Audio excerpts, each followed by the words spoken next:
Hello, stream. How's it going? We are going to get started here in just a second. We're not going to be, there's not too much to really, hi, Saru. Not too much to really go over on this side. You guys know how it goes, so we're going to just dive right in. We are not going to have Lucy tonight. He is under the weather. So this is the party for tonight, and we're going to go ahead and get started.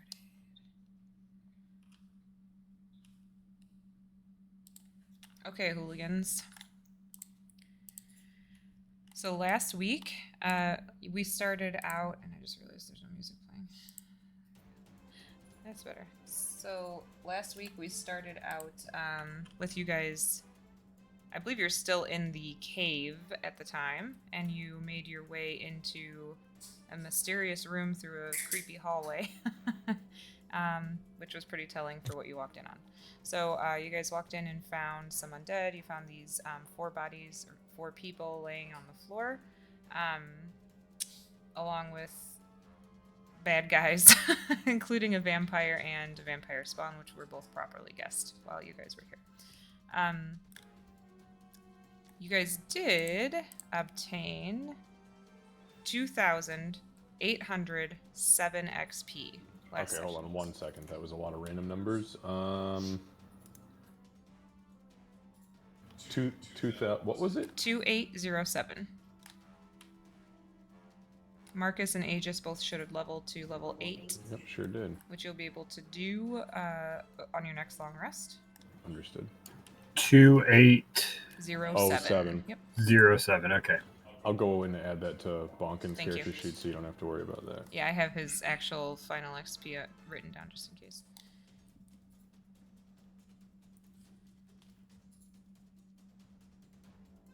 On top of that, I just wanted to say again that it is January 9th, 2024, and at the end of the fight that you guys were in, it's about 10 a.m. You guys went right at breakfast, right just about like after breakfast time, so it's 10 o'clock in the morning, January 9th, 2024.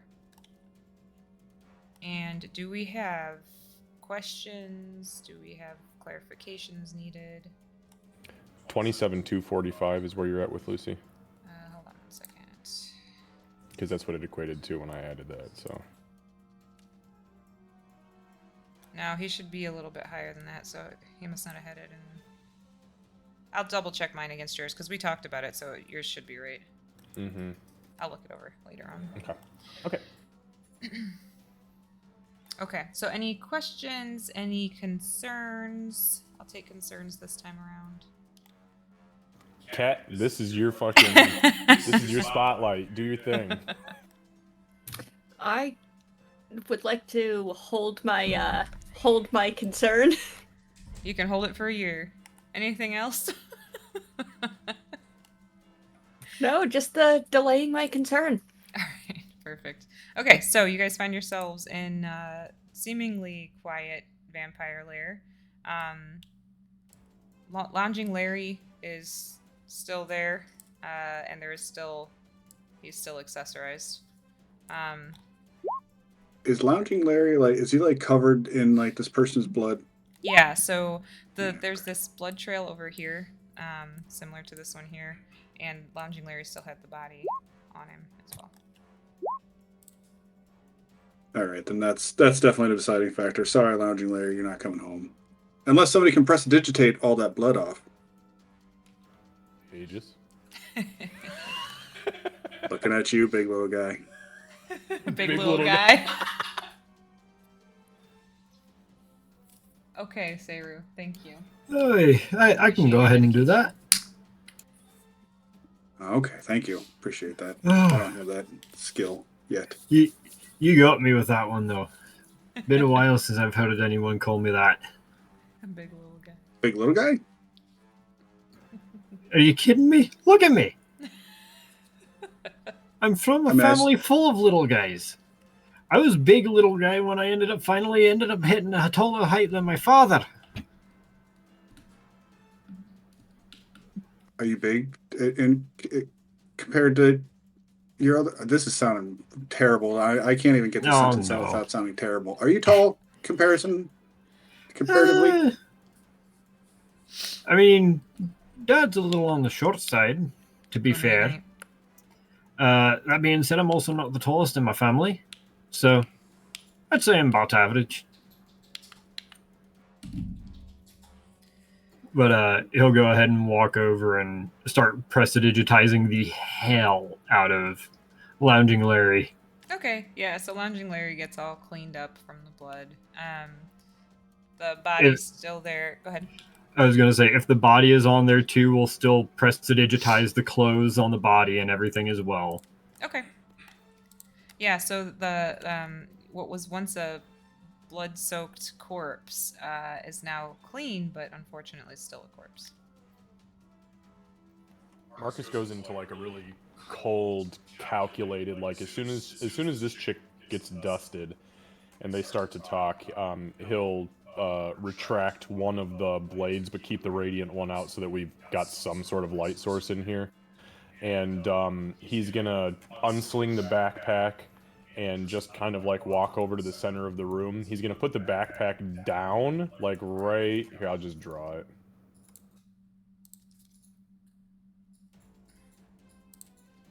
Like right there, and then he's just gonna say over.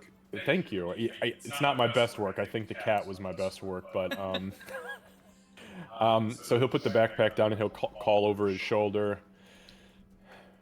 All right, keep your eyes open and let's start picking through things. Master Aegis, are these four all right? I was able to at least spare the dying on them, so they're all stable. Good. And then he's gonna approach the vampire and start picking up anything he can find off this fucking guy. I'm looting anything I can get my hands on at this point. And just as a note, this is a treasure chest. Oh shit! I didn't see it over there. Okay. Ooh, So I'll send over. Just was a barrel. I'll send over. Yeah, you didn't ask if it was same. nailed down. I'm kind of surprised. I'll send over what the loot was to Marcus if everyone's okay with that. Okay. Yeah, we still have loot from the last time too, so Yeah. I've got it in my notes right now. Whatever the total will be, I'll just copy and paste it. All right, I'm gonna send that over right now. Is anyone else doing anything? Tempest would be approaching the bodies here to see if maybe they can be roused back to life at all, or if they need healing or any of that, any kind of medicine, I guess, check looking at them. Okay, yeah, go ahead and actually give me a medicine check, please. Okay.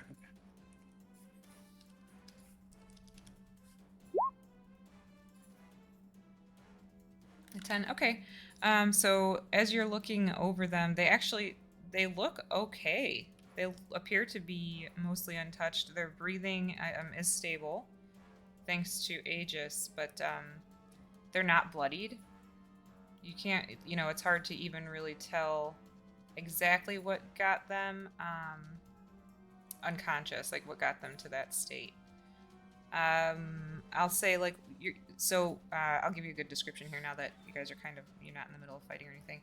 So the one in front of you actually is an air genasi.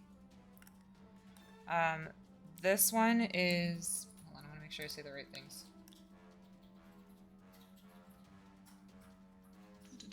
Where is it in my notes? Tempest, you're an air genasi too, right? You're not water genasi. Okay, just making sure I had that right. There we go. So she is an elven, appears to be an elven female. Kevin, guess what this is? My Kevin. Earth genasi? Earth genasi. Fuck yeah. And then this is a human woman right here. This body here is actually a human, and this body here is a dwarf. Male, female. Marcus, I'm going to send you the loot really quick.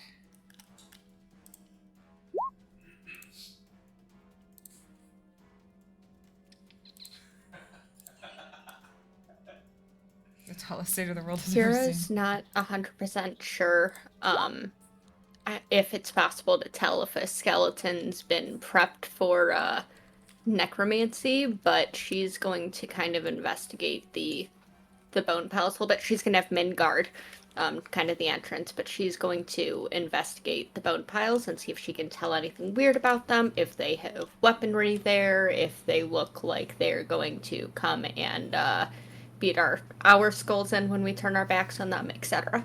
Alright, give me an investigation check, please.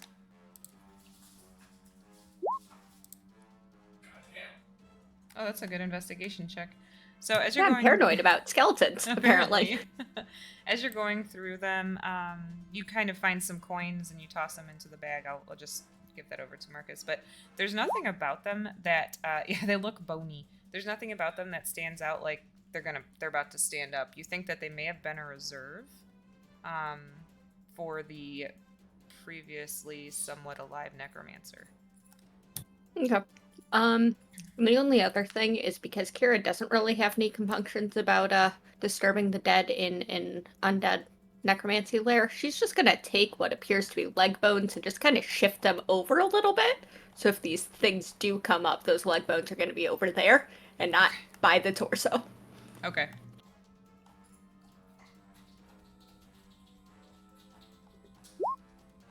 Hey, Aegis, could you maybe, do you have anything that can help these people by chance? They don't look like they're dead.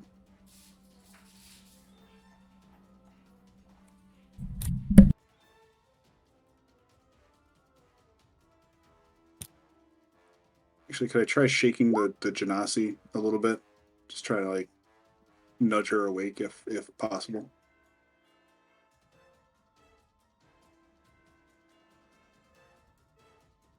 Sorry, were you asking me that? If you could nudge her. Yeah, just see if I can like shake the Genasi awake.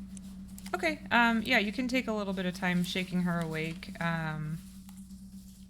You know, she is stable.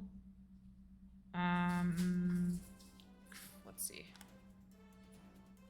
I'm trying to think of how I want to do that. Why don't you give me a another medicine check, but do it with advantage since it's her and she is like you. Okay. All right.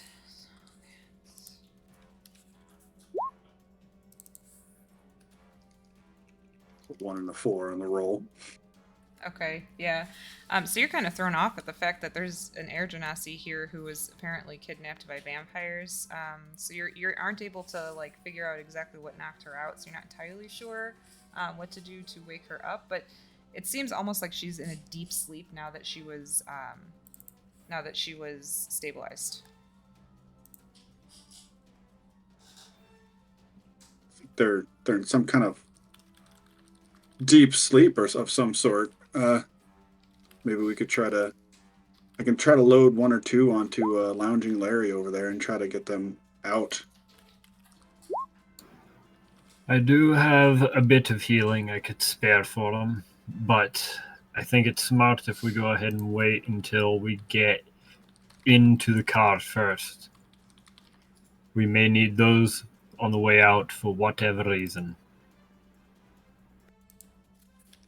Yeah, that's reasonable. And as Aegis says that he wouldn't be trying to hide it. You would be able to see him just kind of eyeing over towards that bullet. These guys did kind of come out of the ground out of nowhere, didn't they? Okay. Thank you. And okay. I think Tempest will try to start loading people up onto the couch.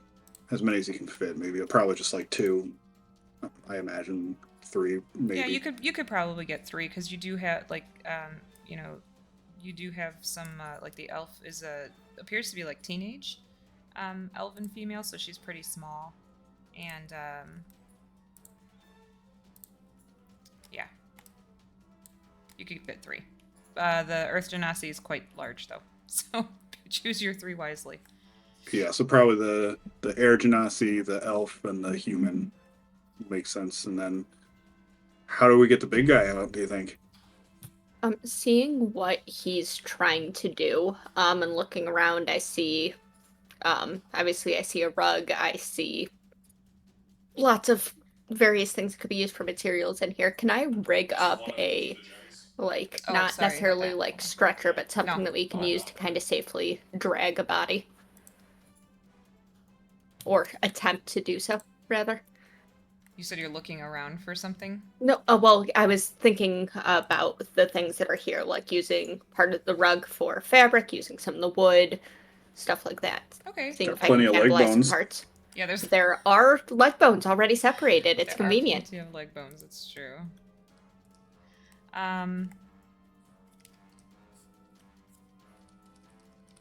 Yeah, so just you can give me another investigation check to see what you can find of what would work. We'll start with that.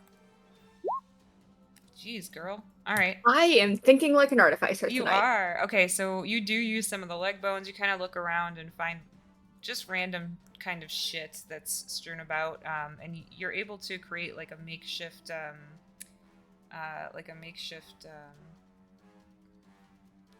wow, I was an EMT for so many years and I can't think of the word that everybody else uses. A cot, almost. Good old people carrier. Yeah, yeah. So, Like a gurney kind of thing? yeah, sort of like a gurney. Little bearers. And Bunkin chimes in and says, I can help carry somebody. Oh, yes, please. There's no way I can lift, even with this to help. I'm not exactly strong. Yeah, so he'll walk over and he'll there you go, it's updated. He'll walk over and he'll kind of use the rigging that you created to assist him in carrying the Earth Genasi. And then Tempest, what was Lounging Larry's like bonus to hit? Like what was the plus? Does it give you actual stats like what the strength is? Yeah. Oh well, the attack. You asking for the attack strength? It's +5 for me. Yeah, but I it's didn't know strength. what card it gave him. Let me dig it now. He's looking. Well, what stat are you asking for? 'Cause it has all the stats on it. Strength is what I was looking for. Strength is 18, so +4.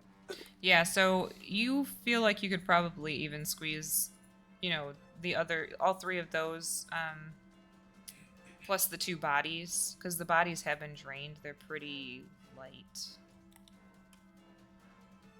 Oh, they're like super low on blood. Yeah, the 2 bodies on the couches, they're both ridiculously light. They've been drained for sure by the spawn and the vampire. Okay. Yeah, I was hoping just to take the live body, so Sure, I yeah. might like scoot the dead ones kind of off the couch and in space of the other ones. So as gently and Yes. respectfully as I could, just kind of get the fuck off my couch kind of thing. This is Lounging Larry, not Dead Larry. So you Not dead Larry, yeah. it's easy enough to pick up the body that is empty, and you very respectfully move it over to the other couch, I'd assume, and then we'll say that you're Kind of put them in like a spooning position almost, like they're kind of laying on each other,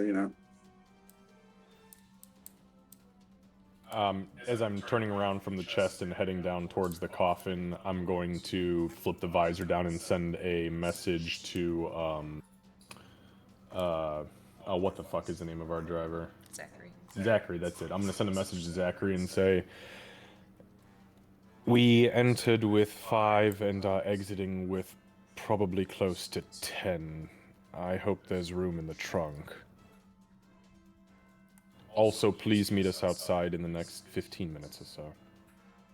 It's like a big SUV we take, right? Yeah, it's a It's like a town car, like a big one, right? no, it's an SUV. Yeah, Oh, it is an SUV? Yeah, it's an unmarked black, windows tinted Escalade. So you believe there should be plenty of space in the back. Just strap him to the roof.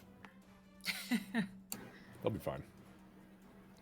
Miss Kira, you wouldn't happen to have a knife on you, would you? She absolutely does. So she pulls out one, flips it around, hands it over. Go ahead and follow me real quick. That was suspiciously fast. Yeah, she didn't even have to hesitate as to where the blade was. She goes and follows with a soft word to men. Aegis is going to go ahead and try to use his knowledge of bullets to help Kira later for next time she tries to go ahead and take parts off of a bullet. All right. Are you attempting that now? Yes. Okay. Go ahead and give me a. I think we did survival before, or no? I think it was medicine first. Who's Or rolling on nature this one? first. Well, you can roll it with advantage. Do nature first. No, I'm rolling this with advantage. Okay. Well, whoever is harvesting. I was going to go ahead and Okay, do then it, you but if roll she it. wants... Aegis, Yes, roll please. it with advantage. Go for nature it. First. Okay. She pulls out a second knife to be able to help Okay. from a different pocket. Don't worry about it. You know, a lot of these numbers. Both were especially add up to 17s. 600 or 6,000 or 60. Candace. They were what? Both die were 17. 17s. Oh, yeah, I so see. it was 18. Perfect. And then go ahead and give me a survival.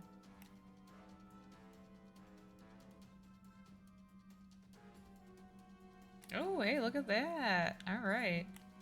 Okay, yeah, so Kira, About my job.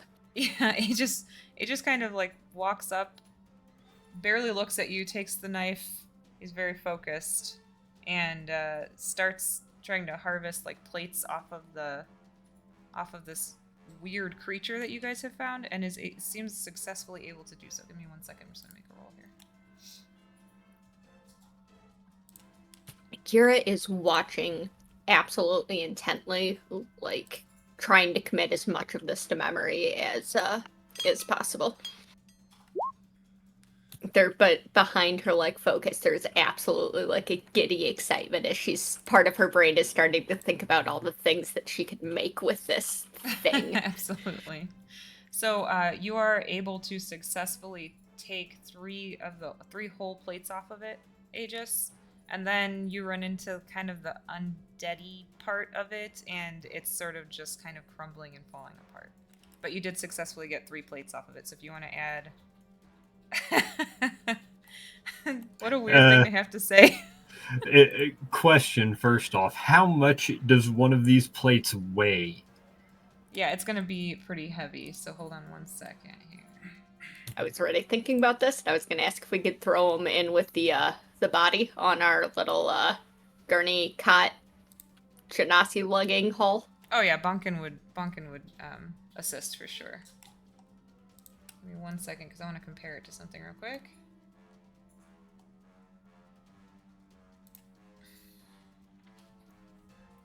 Where is my...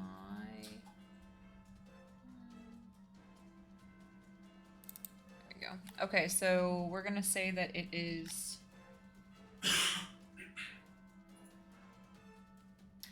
We'll say that's the... Well, you guys aren't carrying it, right? I mean, if Aegis has the ability to, he absolutely would. Okay. So we'll say that it's going to be the equivalent of a shield each. So it would be like adding 3 shields to your inventory. Okay. Yeah, he could carry that. Okay. Only because he doesn't have his backpack and everything else Right, with he him. left it all in the car. Exactly. All that's in the car. He only has like 5.5 pounds on him, and encumbered is 45 for him. Yeah, I'm pretty sure I pick up a feather and I start moving at half speed. Yeah. So. So we're And all that's over with Bunkin holding my my backpack. All right, so yeah, Bonkin gathers up the Earth Genasi's body using the rig that Kira created.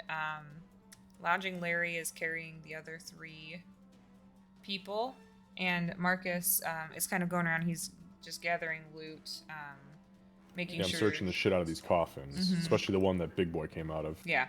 Just making sure there's no like false flaps, or I'm like gonna tear the fucking lining out of them, and Right. Yep. Yeah. So so I sent the list over. So what are you guys? What's the plan from here? oh, that's what I was doing. I mean, there's nothing in any of the stuff I was Oh, looking I at. see what Then. you're saying. Yeah. So I'm assuming he wasn't just laying on gold. No, he wasn't just laying Okay. on gold. No, so actually the inside of the coffins, it in his is hold on 1 second.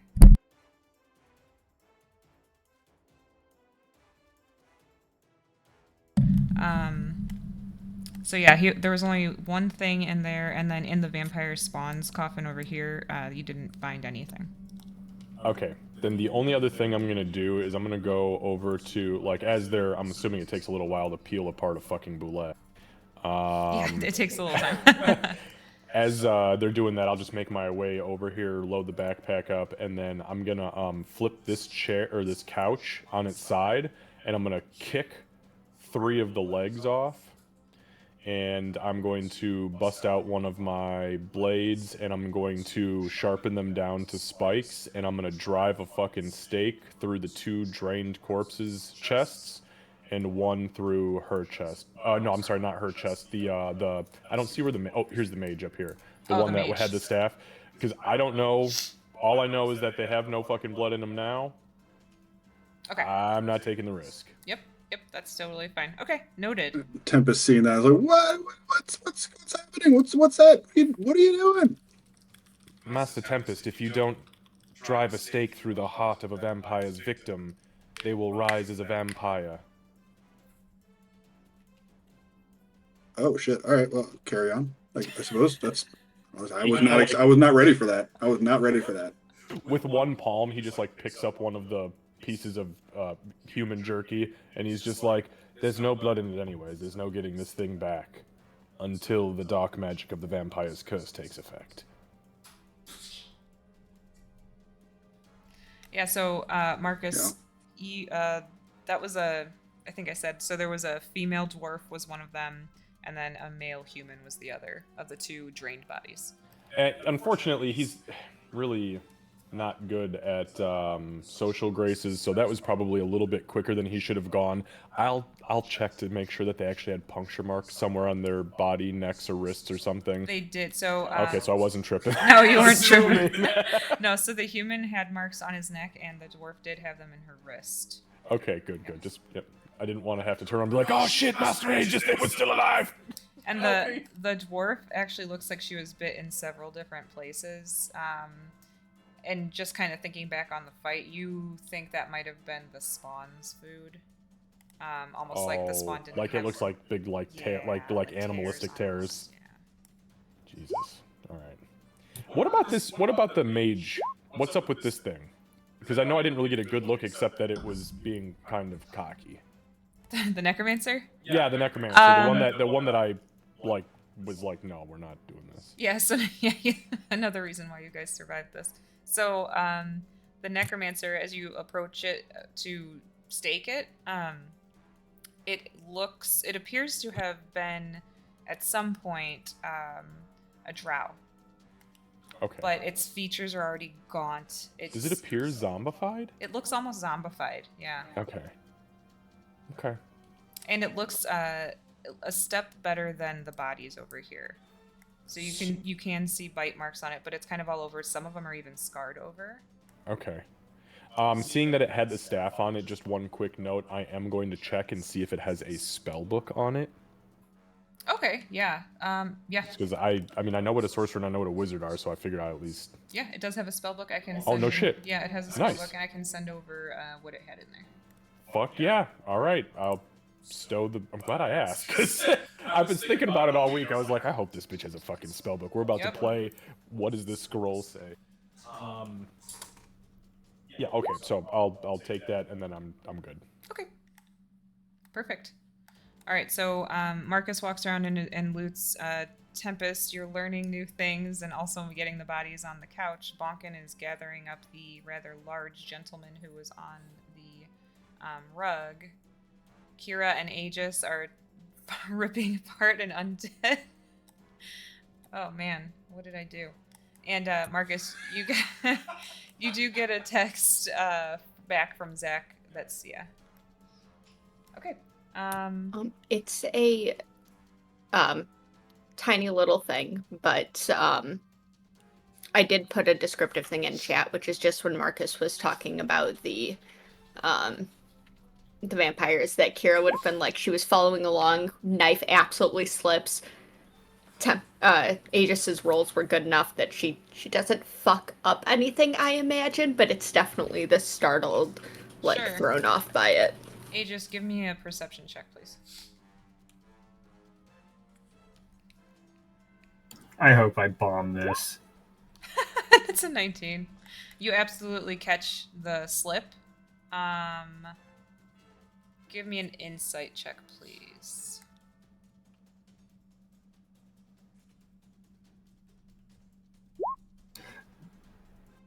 Kira, do you want to roll a deception or sleight of hand? I'll let you choose. You know, I'm gonna roll the one that's lower here because I think it's appropriate in the moment. Deception. Yeah.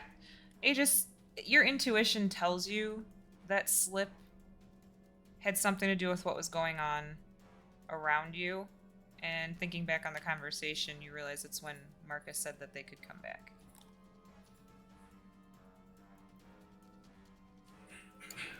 I think Aegis would just kind of note that and, like, let's worry about getting out of here first. Yep. Yeah, we all get to have group therapy later. Just as a note, the vampire is absolutely in pieces over here. Marcus wouldn't even be able to stake its heart because he wouldn't be able to find it. It just got... The heart probably got slashed to bits as well. The vampire spawn, I'm pretty sure Marcus gave... or Kevin gave a really excellent explanation of how that went down. She's pretty much like done as well. Torn in a bunch of yeah, pieces. you're not too Okay. concerned about that. All right, so for the sake of brevity, if everybody, yeah, he's blended, yeah. If everybody's good, we can have you head back out to the car. I'm down. Okay, so as you guys step out, I can take us back to the other map if you'd like. You do not run into any issues going through the tunnels. You're able to kind of walk past everything that you already faced. You find yourselves back in the shop front, the storefront, and as you're walking up here, you are able to see that Zachary is parked right up front with the vehicle, and it still has the symbol on it that Aegis cast on there. Hell yeah. Where do you think we should take these people? Should we take them to the hospital? Should we take them back to Alpha League? To the new headquarters?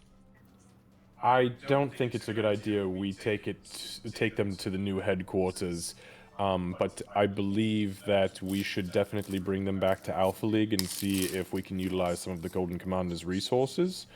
And I'd like to, at some point, maybe sooner than later, get to the new place just so I can take a shower and get this filth off of me. Also, can you... Excuse me, Master Aegis, can you clean yourself and Mistress Kira up before we get in? Because, no offense, but you stink like rot, and you're filthy from the elbows down. Well, don't worry, I planned on doing that. I'm having to carry these damn things. Give them to me! What? Am I No. really... You... Put him in the backpack! Oh, wait. Oh, ew. What is that? What did you... There's a plate from a couple of the bullets. Thought I, Kira has that gleam in her eyes again, but she doesn't say anything. She's just watching where the plates are. Yeah, Marcus is just... He's gonna walk, and under his breath you just hear him say, "Everybody thinks I'm so dangerous. At least I kill living enemies and take their things." Alright, so you guys walk out with lounging Larry. And Zachary, for the first time, he kind of loses his composure. Usually, like, no matter what, he stays composed. It's not an issue. He's, always got that perfectly professional just atmosphere to him. And you kind of see him, he, like, turns and looks, and then he's like, and he jumps out of the driver's seat and starts opening doors and is, like, trying to figure out space. Like, he's going through Tetris in his head right now. Marcus will hold the door open so that you can get the couch out, and he's just gonna wave. He's gonna say, "We found a couch!" Yeah. Yeah, it's in great condition. I mean, look at it. There was a little bit of blood on it, but, still great. Master Tempest, do you think you can command your couch to just climb on top and straddle the windows until we get back to headquarters? Yeah, I mean, as long as it doesn't take more than an hour to get back. Looks over at Zachary. It's like, what, 15, 20, 30 minutes? I think it was 15 minutes to get here. Perfect. We shouldn't hit too much traffic. He looks around at the completely dead street, like nobody around at all. He does very carefully, gingerly, and respectfully lay the bodies down in the back. The Earth Genasi is a little bit tougher to fit, and he actually looks at Marcus and says, "You might need to take your usual spot."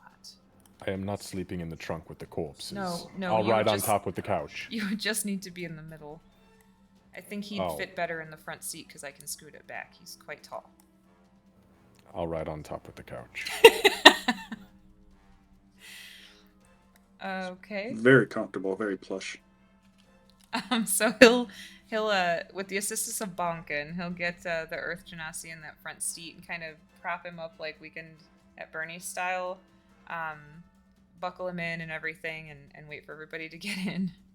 Master Tempest, can you have this thing hold me down with its cushions like a buckle so I don't go flying if we stop too fast? Maybe? From inside the vehicle. He's worried about us smelling like rats. But he saw what had been on that couch. There's only so much prestidigitation can do. Shut up, No, Kira. it's It's clean clean. now. It's clean. It's fine. And yeah, before Kira or me steps in, Aegis would absolutely go ahead and take time to prestidigitation Kira himself and each of the plates. You would see absolute relief go over Zachary's face because he was trying to figure out how he's going to get that shit cleaned out of the car. It's not like he's still not holding 3 oozy, drippy, fleshy, roddy fucking plates. Gross. You guys are nasty. Alright, so everybody, it's a tight fit. Like, the tightest fit that you guys have had so far in this vehicle, and it's a pretty roomy vehicle, but everybody manages to pile in, save for Marcus and Lounging Larry, who will be riding on top. Like there are like rails up on top, right? Mhm. Like roof racks. Like a bike, yeah, like a bike So rack. can it just like spin the legs around and like Right, kind of hold like onto I them? imagine it kind of has like those claw feet, so it kind of maybe like hooks it under. For the sake of hilarity, give me a strength check on Lounging Larry, please.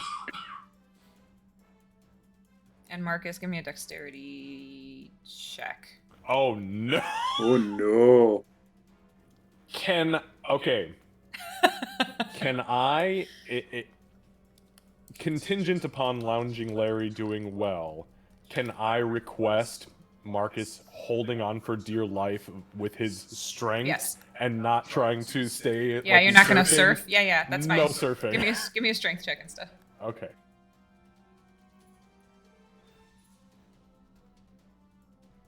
$22. Okay, yeah. So at one point, he's not driving crazy. He's actually probably driving more carefully than you guys are used to because he knows of what's on top and what's all in the back and everything. But there is one turn where it seems like Lounging Larry's about to fall off, and you manage to keep both of you on top of the car. But thankfully, everybody makes it. Is there anything you guys wanted to do during the ride to Alpha League? I guess Tempest is just like looking at the Earth Genasi, just like completely like flabbergasted by this guy. Like I kind of imagine him like kind of like Tempest is like squished up against the door. He's kind of in the middle or something like on the hump. Where just Yeah, like, he's sitting bitch for sure. oh yeah, unconscious always a bitch. Yeah. So okay, perfect. Yeah. So Oh yeah, Marcus, you may want to send a word to the commander. Let him know we're coming by with some people. And I was gonna say that's where I was gonna take a couple pictures of the bodies and forward them to the commander and let her know. okay, are you gonna send words with it or just? Yeah, it's Okay. gonna be the pictures first. Just pictures. Okay, cool. You'll get so- like pretty much immediately. You get 3 question marks. She does not full selfie yet. That'll be like next week. She's got some learning to do. Ran into, so the words after the pictures send are the ran into a vampire and some spawn. They're handled. These people need medical attention. We were hoping you could help. You get a text back that says, "Okay, we'll be ready." And yeah, then it'll be the ETA. It'll be the Zachary. How long until we're at we're 11 minutes out. ETA? 11 minutes. All right. Okay. Do you think this big rock guy has blood? Zachary kind of slowly looks up into the rearview mirror, and then looks back at the front. He's made of stone. It looks like there's nothing You going on have in there. blood, Tempest? Yeah, but I mean, I don't know. This guy's made of rock. Look at him. He's just a big boulder.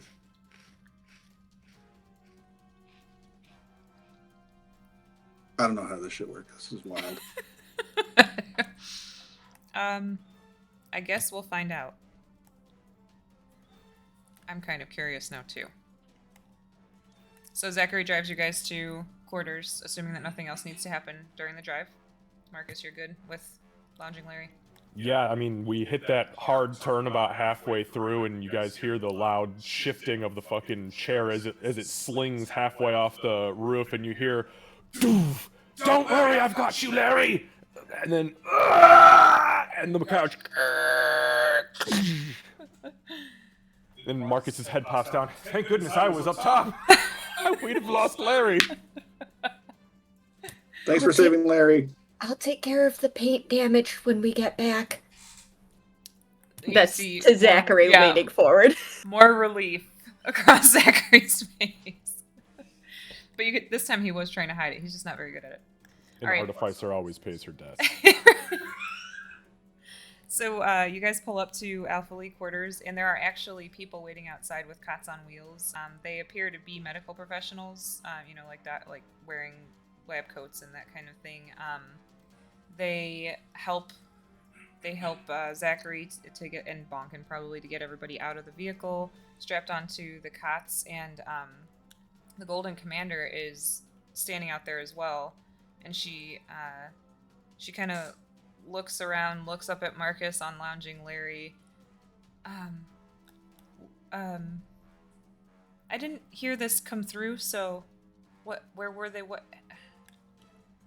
It's an oath for a thing, Golden Commander. Don't worry about it. We'll explain everything inside. Ooh, I sounded like Jared Lightforger right there. I've got to stop hanging out with that guy. Bonkin says,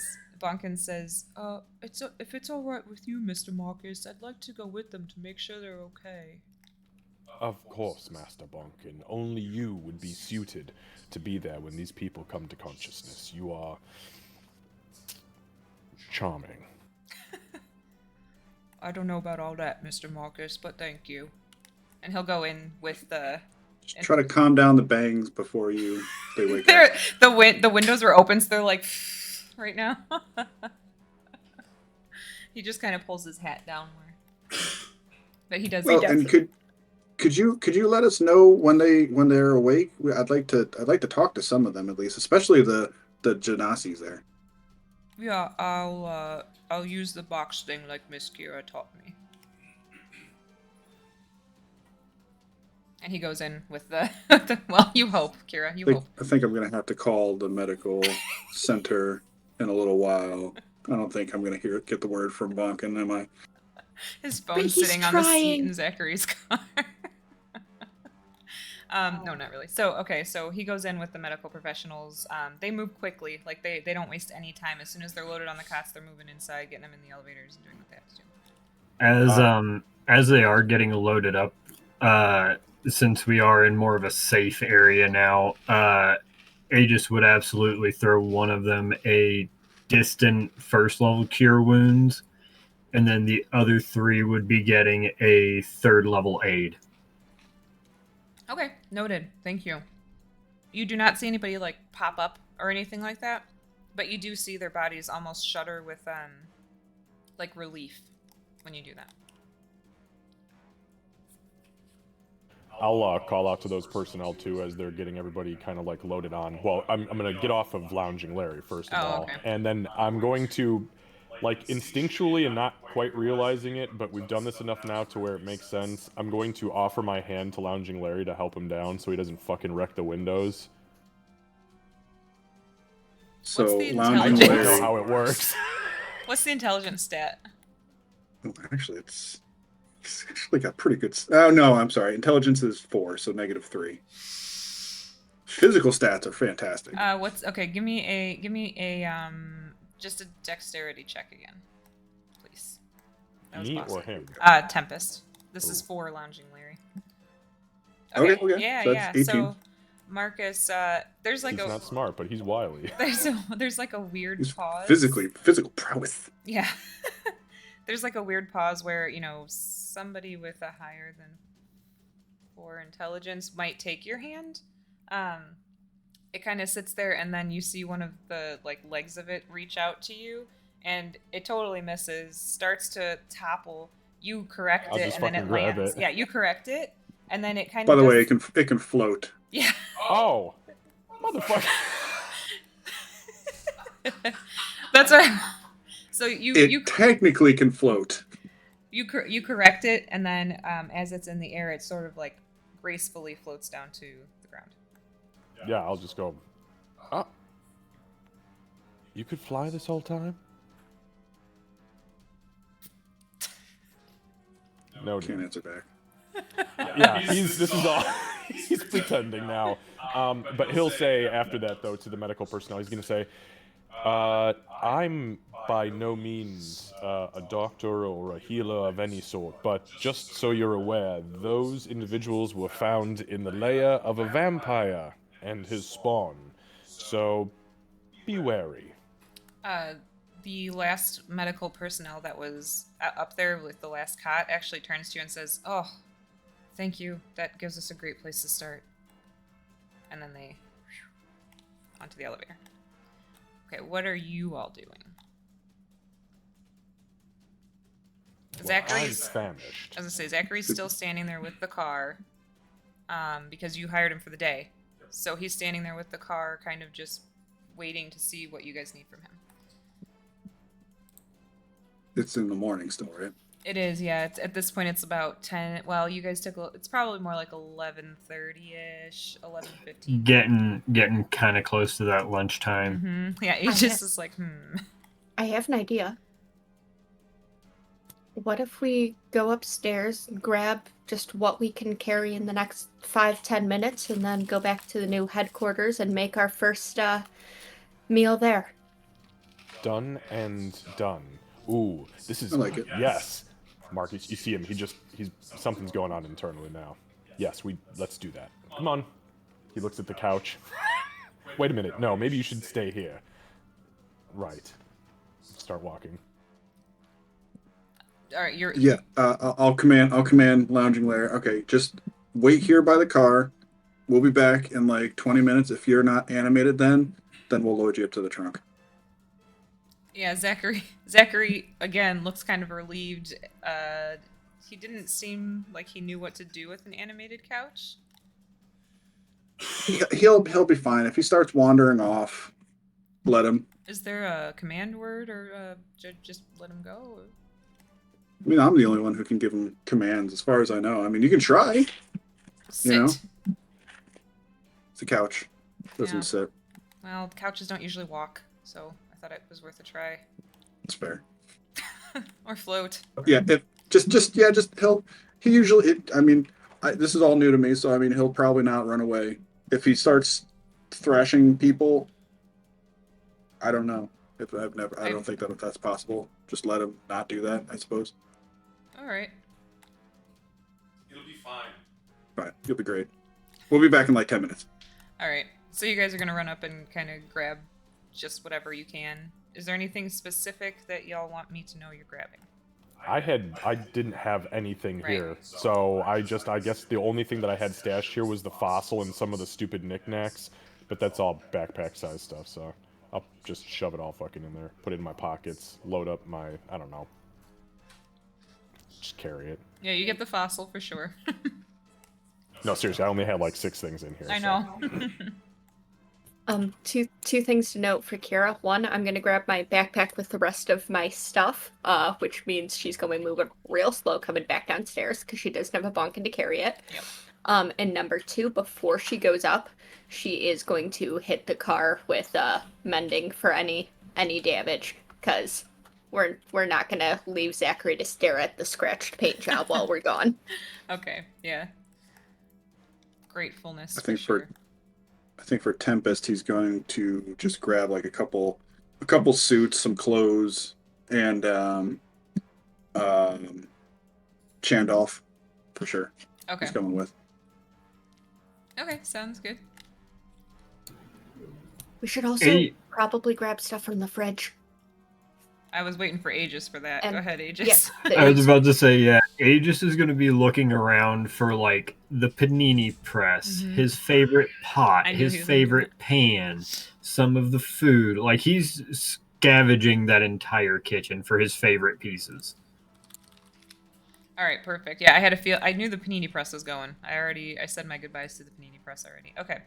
Yeah, it was going to be the panini press, and then probably, like, most of the cast iron. Okay. Yeah, and then Kira's got. So, the image you see of Kira is she's carrying a ridiculously heavy bag. Min has some stuff in the little like vest pockets, and Kira's got 2 bags of Doritos hanging out of her mouth. Yeah, Min's vest has like energy drinks like in the pockets. Yeah. Like almost like you'd have like a bandolier for Min, but it's just filled with energy drinks and stuff. Perfect. Also, I'm moving at heavily encumbered speed. I'm going real slow towards this elevator. Okay. Marcus, are you helping? Fuck no. Seeing her with that, I will, as she's approaching the elevator, I'll look down at her and go, really? Both the family-size bags?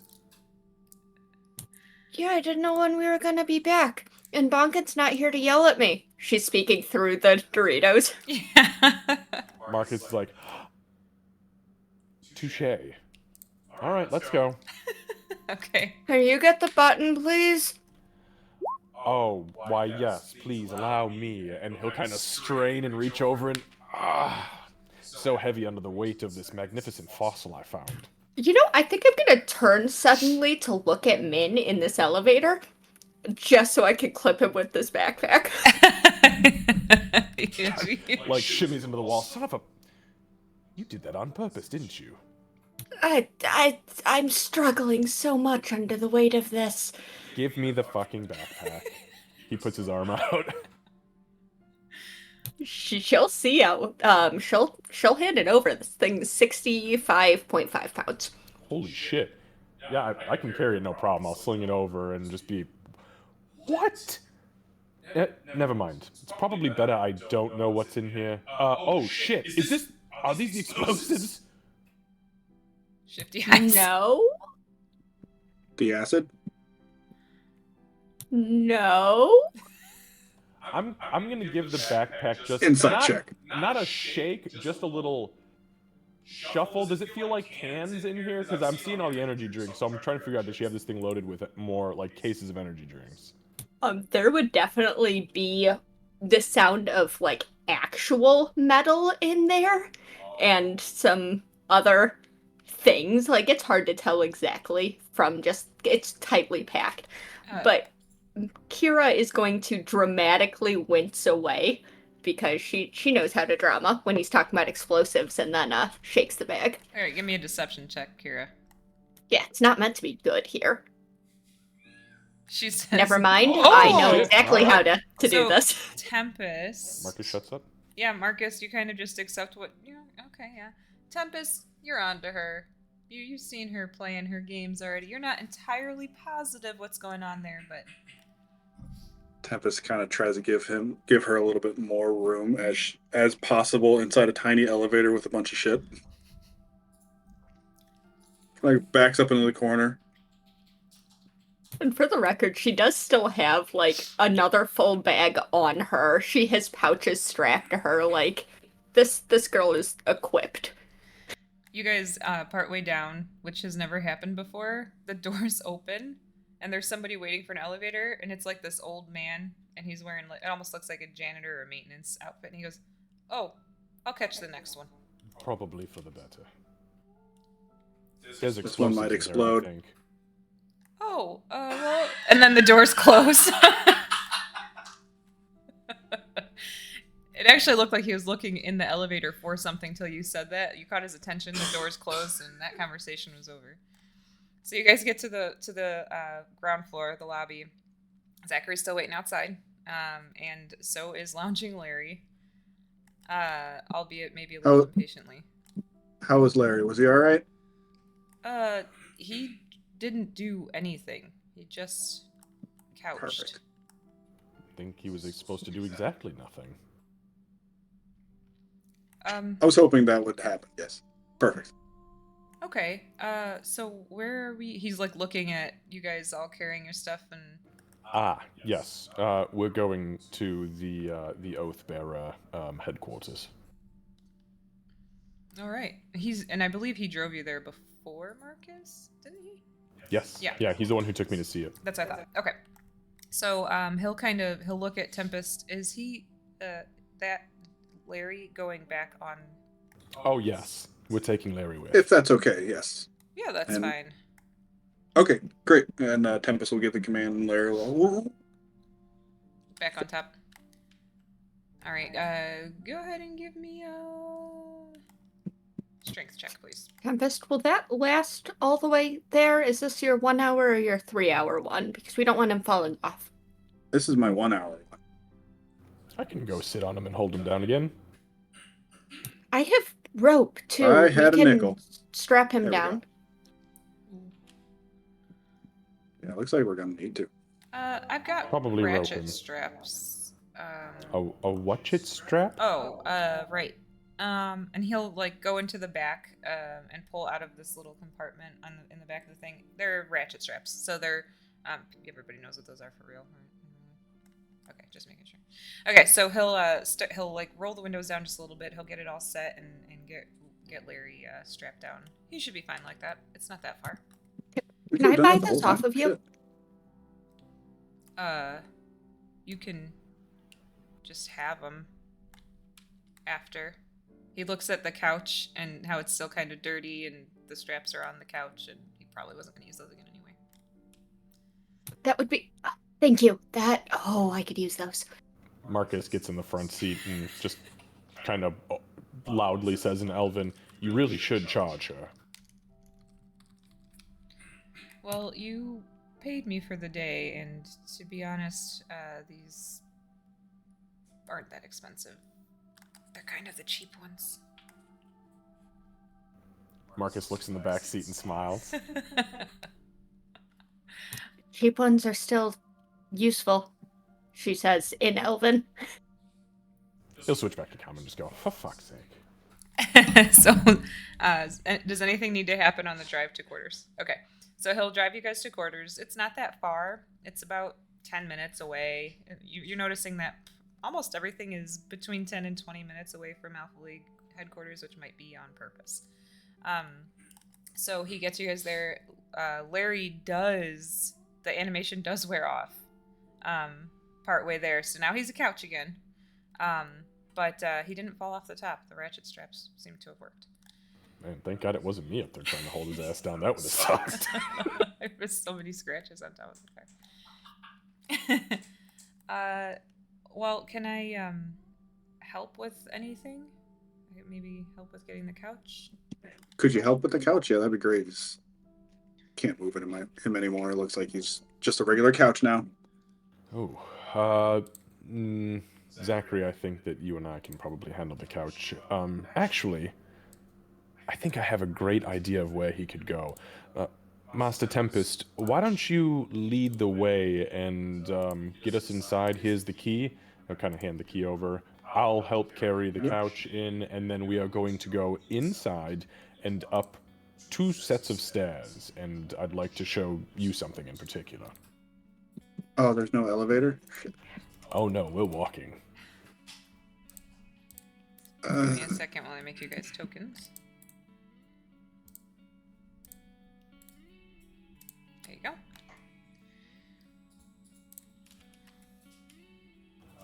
Okay, so... Yeah, so we'll get inside. Are these the entrance stairs up here? That's how we get up? Yeah, so I think it's all the way to the north through the kitchen. Yeah. Is that right? Yep. That was the entryway there. Yep.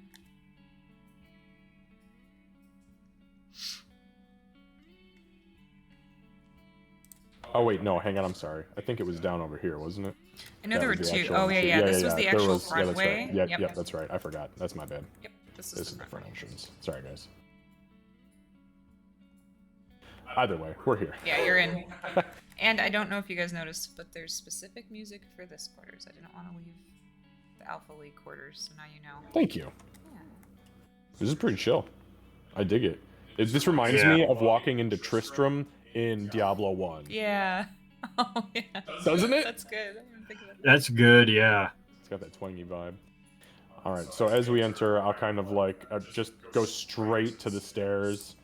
Alright, so this is our entryway. Go up the stairs here, and that will bring us over here to the second floor. This is primarily where everyone's rooms will be. You are free to take whatever room you'd like.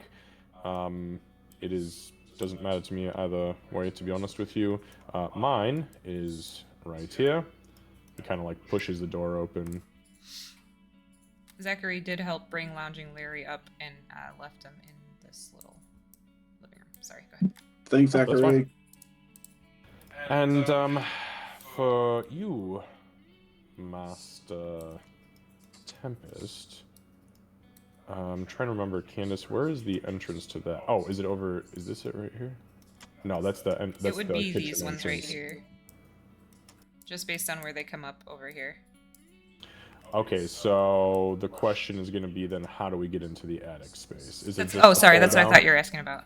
No, because it couldn't be these ones right here on the second mat because they lead to the ground floor. So Oh, I see what you're saying. Yeah, it would be a pull down. That's what it looks like too in the picture. It looks like pull down. Okay. So yeah, we'll get about here then, and he'll reach up and he'll pull a string down, and like a set of stairs come down, and he'll kind of go up into the attic space.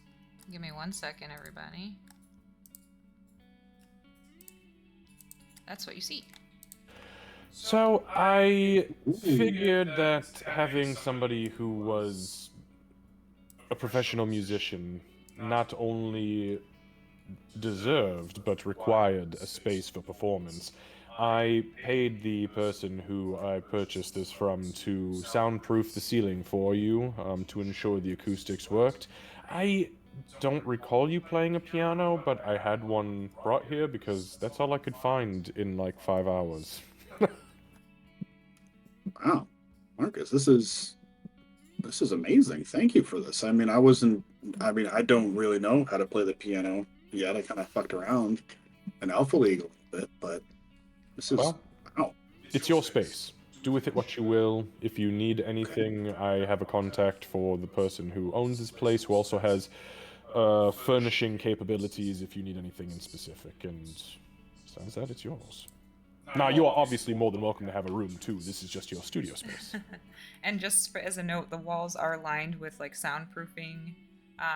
Not enough to destroy the acoustics. Like you can see that there are some specific spots that don't have it, but especially around the entrance, there is like the soft, almost egg carton looking stuff all over the place. And how would the acoustics sound in here? Is it like fantastic? Is it like as good as like an attic space can be? Like, is this like, oh, yeah, he'll give that exact little test to it. Oh, Yeah, so it Okay. actually it sounds really good. It sounds really good. Like you feel like Marcus probably spent a pretty penny to make this happen for you, but the acoustics are fantastic. You feel like this is going to be a really great space for you to be able to work and practice and even maybe perform in front of others. I don't know what to say, Marcus. This is a big deal. Thank you. I don't know if I deserve a space like this, but thank you. Well, the thing of it is, I knew that you were nervous and on edge about making the transition from Alpha League to our own space, and I wanted to make sure that you truly felt like you had your own space and that not everything was just shared with each other. So you don't have to say anything, you don't need to think anything of it. I would and have done a bit for everyone as much as I can, though Kira's laboratory thing is not as easy to get put into place as I'd originally thought. So either way, enjoy, and I hope you grow very strong. Your magic is wild. Thank you. I mean, this will definitely help me learn, and it's at least a mostly safe space. So if I don't fuck up a spell, it doesn't blow out one of your bedrooms. So Exactly, and everybody can sleep in peace. So this is wonderful. Yeah. Win-win. yeah, thanks, Marcus. Master Aegis, would you like to see the kitchen? I would, but I also must say this was very thoughtful of you, Marcus. Well, of course. I am happy to make sure everybody feels like they are at home as much as we can when we are literally realms and time periods away from our actual home. So I've been waiting a month to do this. Marcus, take a DM inspiration for doing that. I already have one, but I thought you used it. Nope, because you gave me another one at the end. Oh, of you it. guys Yeah. are. I gotta stop with that. It's okay. We're good. Hopefully, the one you have is a good one. I hope so too. Okay, yeah. So I will. I'll kind of head to the attic, and I'm not gonna say anything else. I'll just kind of head down, and I'll kind of call back to Aegis. When you're ready, Master Aegis, the kitchen is on the first level. And I'm not gonna go through the fucking motions of the stair stuff. That's fine. Sorry. No, This is a it's much bigger place than our one level, so.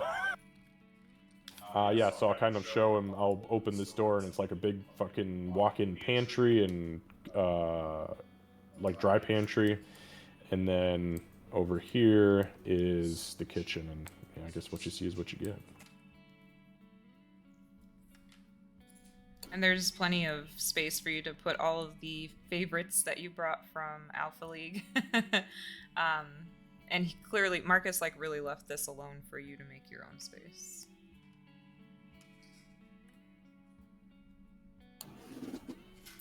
I don't know if I could have asked for a better spot.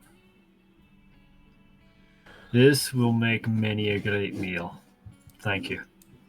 You are very welcome, and thank you in advance, and thank you for your culinary expertise. I've been around for a very long time, and marching with field armies for decades taught me that nothing truly makes you feel better every day than a good meal, because hardtack and gruel, it's not easy to consume every day for years. Trust me, I know. Still got a day's worth of that crap on me. We should find, no, I almost said we should find a homeless dog and feed it to them, but they don't deserve that. No, they don't. Right, where did Kira go? Oh gods, what is she fiddling with? Nope, I'm on the stairs. Oh, were you listening the whole time? You're like a shadow. There's that, by the way, sorry. So very softly in Elven, it's in the creepiest, softest voice she can do. She just says, "Thank you." There's just a loud sound of a full backpack hitting the table. Oh, my god. Careful with that. Careful with what? Explosives, bro. Oh, no. Oh, shit. I am carrying 2 backpacks. Which backpack did I grab? 50-50 says I grabbed the bomb one. Yeah. So high or low for the bomb one? 1 to 50. Let's see what happens. Oh, Ooh, it was my it was backpack. his. She was on the stairs. She couldn't see. She just heard it. Honestly, both backpacks probably look damn near similar. They're They both are. packed. Yep. Alright, so I'll set the other one down, though, because clearly I intentionally, and I'm going to start pulling stuff out. Master Aegis, would you mind preparing something small for us while I divvy all this up? Why, of course. I just need to go ahead and grab the rest of the things from the car real quick, but I can go ahead and grab that and get started on some food after. And Do we he'll... want to invite Zachary in for a meal? Oh, are you kidding me? I was about to when I go ahead and go out there to grab the rest of my stuff. I still got food out there. I still got those bullet plates that I need to bring in. Wait, Wait, those are in is the he- car? Is he standing in the front entryway? No, he would have helped with lounging Larry, and then he was gonna head back down to stay with the car just because he's not. Understood. That would be funny. Yeah, I gotta get Chandolph downstairs too. So Oh yeah. absolutely, let's let's invite him for lunch. I'll just look to Aegis and kind of nod.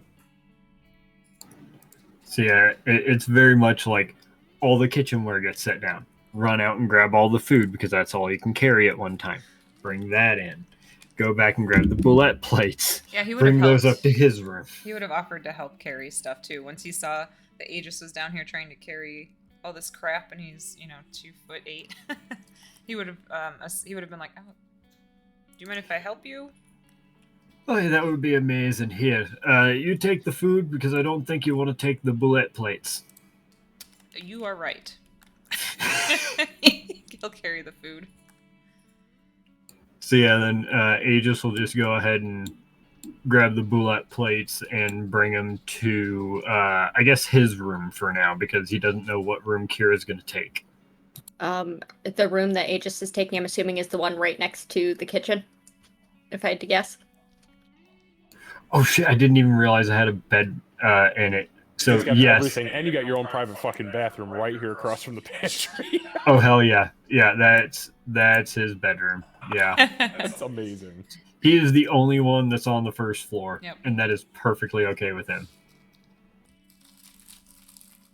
At some point, Kira is going to kind of, as the trips are happening, she's going to make sure her trip aligns with Marcus's, and she's going to, did you have someplace in mind where you thought that Min and I would hole up, I guess?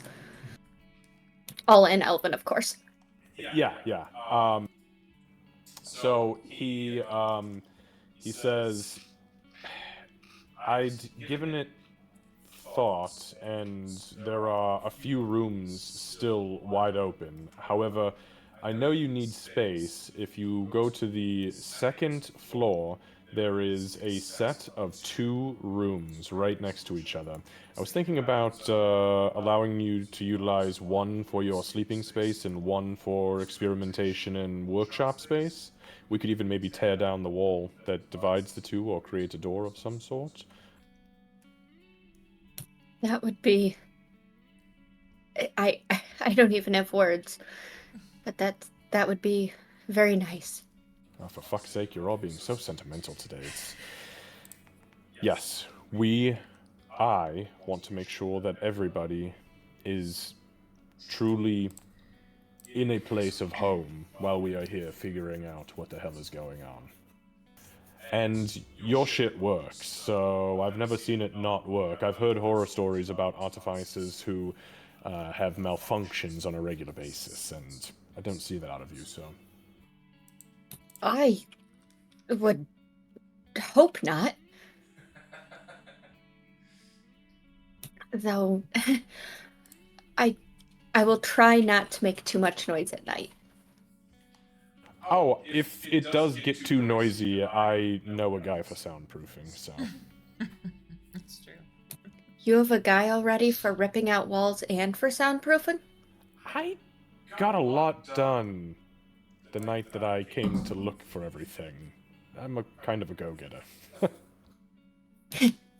I think we've noticed, but that's what this group needs. I have a feeling I would lock myself in a room and not come out for many weeks if there wasn't someone like you to keep us on task. I know. Now we just have to keep Master Bonkin away from you so that you can eat your Doritos and drink your energy drinks in peace. Well, there's 2 rooms. We could just put like a bookshelf outside of the one room, make it look like there's only one, and then I'll sneak in there. That's true. He probably wouldn't catch on. Sounds like a plan. Okay, But- so we will not tell him about this. Tell him about what? Bingo. But the Oath Bearers, it's a good name. And the symbol is a good one, and I think you were meant for this. My destiny was pre-scripted far before I even existed, many hundreds of years, if not thousands, so... Yes, and it's easy to miss a line or two, but you don't seem to be. That's appreciated, thank you. Also, if we think that the Oath Bearers at some point is not cool enough, I've got like 6 others I've been working on. Sounds like something to discuss over food. I I think agree. he grabbed the press. He did grab the... Oh shit, did he grab... Master Aegis? Did you get the panini press? Oi! Alright, thank goodness. Alright, we'll finish loading. Getting Zachary, I'll unload... he's unloading the loot, by the way, at this point. I sent the actual, like, coinage per person. I'll add that for Bonkin, too. Just so it's in his thing, if you want me to, Candace. Yeah, that'd be great. Thank you.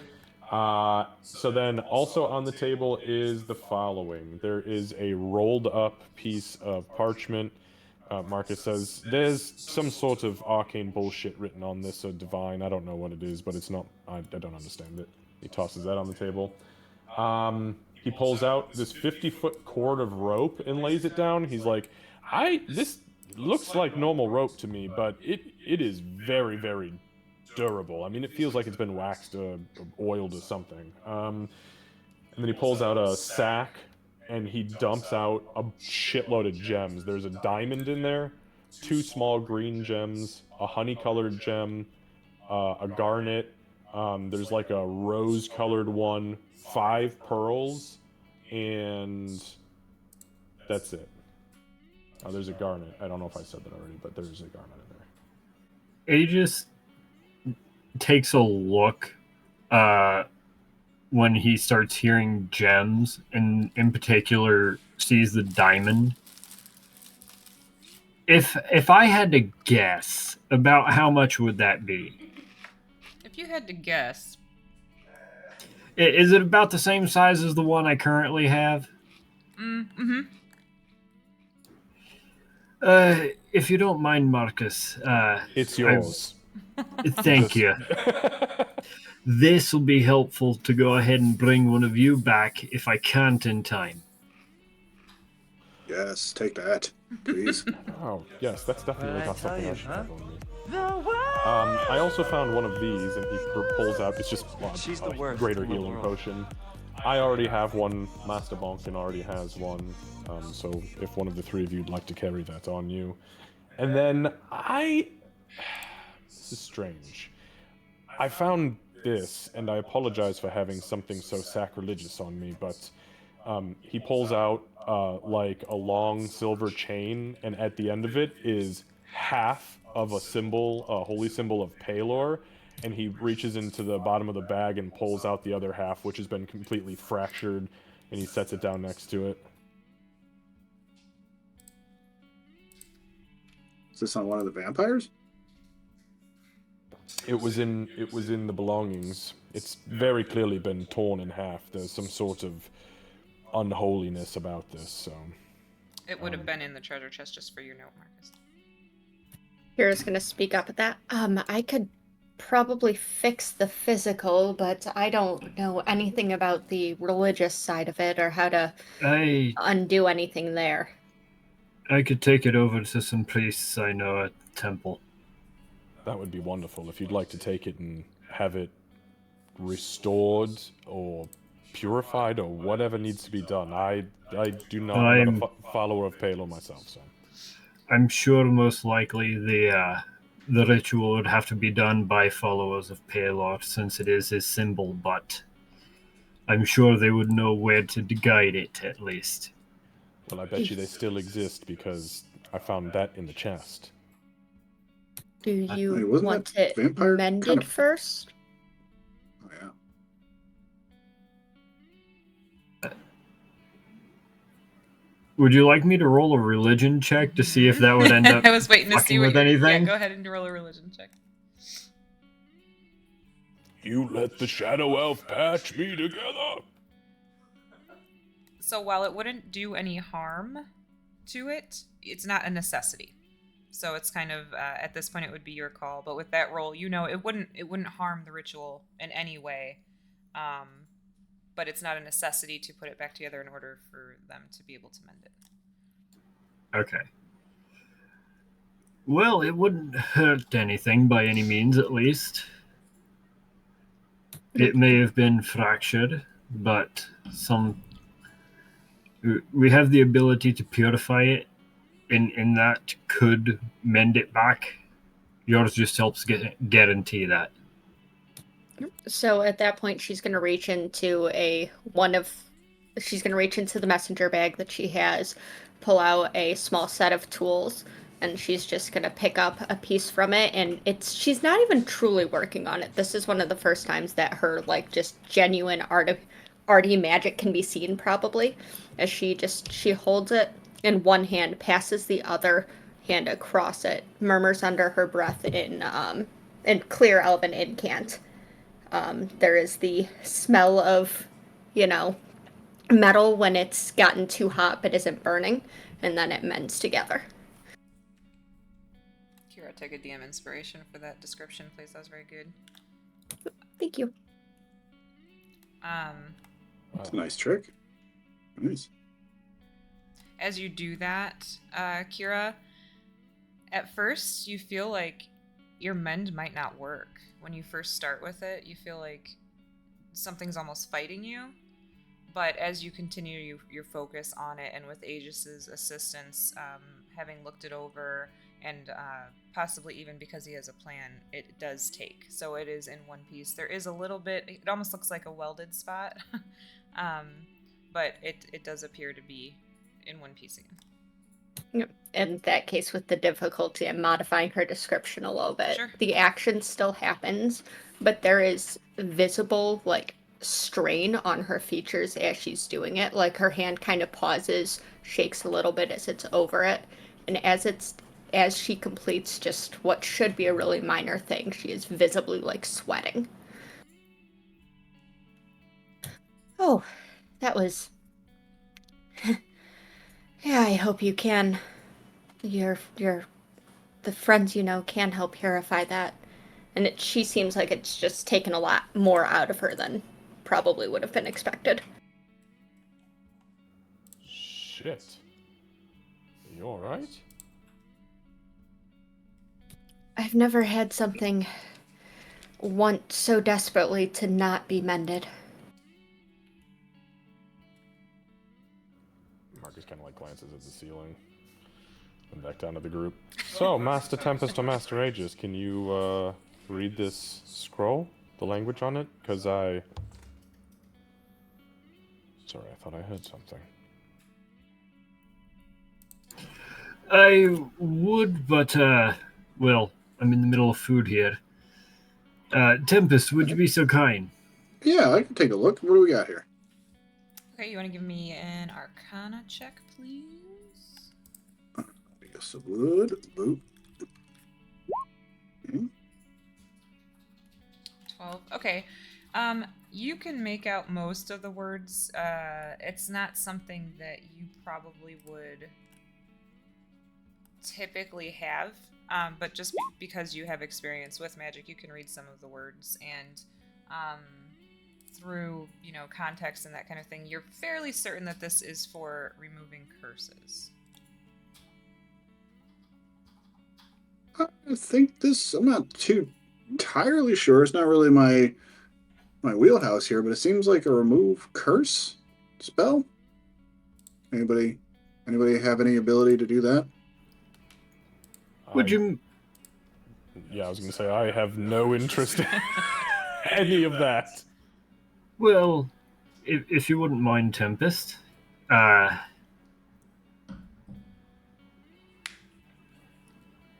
Yeah, no, if you want it. I better do it. He'll go ahead and take the scroll, but it's very much a thing of, tuck it into the back pocket. I had an idea I was going to try, but I'll wait until later for a more appropriate time. Okay. Those paninis smell she's all yours. heavenly. Yeah. Anybody know what this is? Mistress Kira, can you maybe try to identify and see if there's anything special about this rope? It seems strange. Oh, and forgot to mention, found this as well. This was with Mr. Vampire. And I pull the, Candace, I pull the note out, Got it. and I'll lay it on the table, and I'll hold up the clockwork amulet. All right, so this is what he puts in front of you all.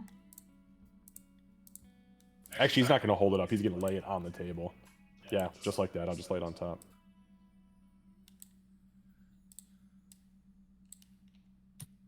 Greatest customers.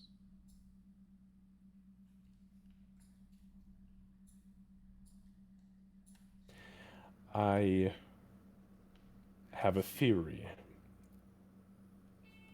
and it is based on my own internal conspiracy of what is happening here. So, call me a conspiracy theorist, but I have a sneaking suspicion our vampire friend was working for somebody who was a little bit more, maybe, powerful or adept at delving with the dead, and was in possession of this as maybe a provider of corpses or specific types of creatures it could create or conjure or summon. Obviously, I can't confirm that, but this seems to indicate, I mean, there's no way he would have foreseen his own death and wrote a note to us. Wouldn't make any sense. We're not customers anyways. Did we captured the necromancer from the hole in the middle of the city, right? We did, but if I'm not mistaken, he had a suicide ampule. Let me check my notes. That was the Githyanki, I think. Was it the Githyanki? Yeah, that was the It gift. was? Yankee. Okay. Right, so if yes, we did take it prisoner though, I believe. Can I? I wonder if there's may some I kind of see connection it? there. Yes, The take amulet? all of it. Do what you have to do with it, please. I'll need 5-10 minutes. That's fine. Take your time. We're here, dilly-dally. So step one I'm going to do is I'm going to look at the rope the mundane way and see if I can figure out what the fuck that is. You want to look at it the mundane way? What do you Yeah. mean? You mean not casting a ritual? Yeah. Oh, First yeah, thing okay. is just looking at the rope. Do I know what this is? Okay, first, give me an Arcana check. Okay. Ew, I rolled like garbage. So you know of ropes that, you know that there are ropes that are magical that seem very strong. You know that there are ropes that are reinforced that seem very strong. You're not entirely sure what kind of strong this one is, but you can definitely tell it is not a typical standard hemp rope. Yeah. So she's going to turn the rope over in her hand and say, without looking up, make that 20 minutes. And she's going to do 2 ritual castings of Identify so Okay. that she can figure out what things are. And she'll go off to the side a little bit so she's not taking up the table that paninis are going to go on. Like, she's smart about this, but she doesn't go too far because she wants to know. Yeah, and Zachary's sitting, just so you guys know, he's right here. He's sitting at the table and he kind of slowly reaches over and grabs a panini, but he's just watching y'all work at this point. He's just kind of hanging out and enjoying the paninis and watching y'all work. Do we want to do a quick, 5-minute break here for everybody? I gotta go turn our daughter's You light guys off. want to? You're That's gonna make me wait? Yeah. Leave me on a cliffhanger? You're the one taking 20 minutes of time. Settle 5 down. minutes. I have my concern. No. Me too. Fair It enough. is I already accept this. mid-game. No. Yeah, that's the answer to your concern. No. All right, we'll Fair be back enough, in no further 5 concerns. minutes, everybody. We'll be back.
All right. Looks like everybody's back. Okay, so I'm assuming that you're identifying these, right, Kira? Yep, I'm gonna start with the rope because it's what I was holding, and then I'm gonna move on to the potentially scary amulet. Okay. Yeah, so as you guys are sitting there enjoying paninis, Kira's kind of sneaking bites while she's trying to cast this ritual. After 10 minutes is up and she does some serious inspecting on this thing, Kira, you realize that this is actually a rope of mending. So you can cut this 50-foot coil of hempen rope into any number of smaller pieces and use an action to speak a command word and cause the pieces to knit back together. They must be in contact with each other and not otherwise in use, so you can't have somebody tied up with the piece and then try to connect it again. A rope of mending is forever shortened if a section of it is lost or destroyed. Okay. Do I know what the command word is? And this is not an item that requires a tuning, correct? I don't believe it does, and no, it doesn't. And I was going to let you guys pick the word, but yes, you would know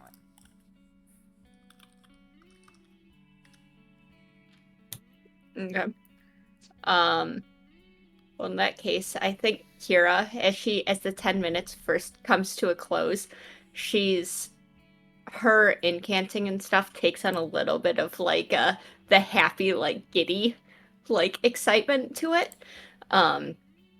She finishes with it and immediately goes for her bag, and pulls out a knife, and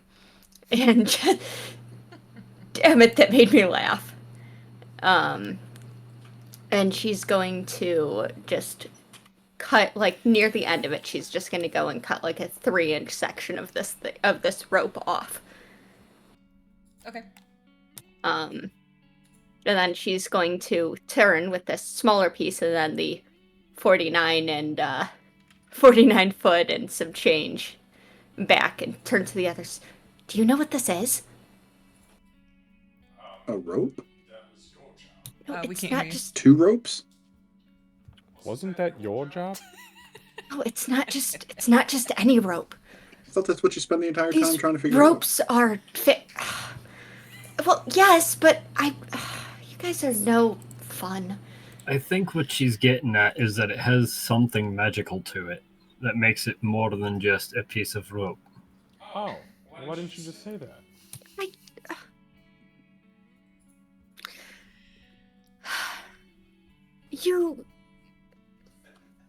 She's gonna stop, and then just with all the like gusto out of her, she's gonna hold the little piece of the rope next to the longer one, and she's just going to request this rope that it mends together again. And just it's going to be the Would same you thing. kindly? Yes, pretty much. And that's going to be the if you would, and then command word, which I will think on. Sure, yeah.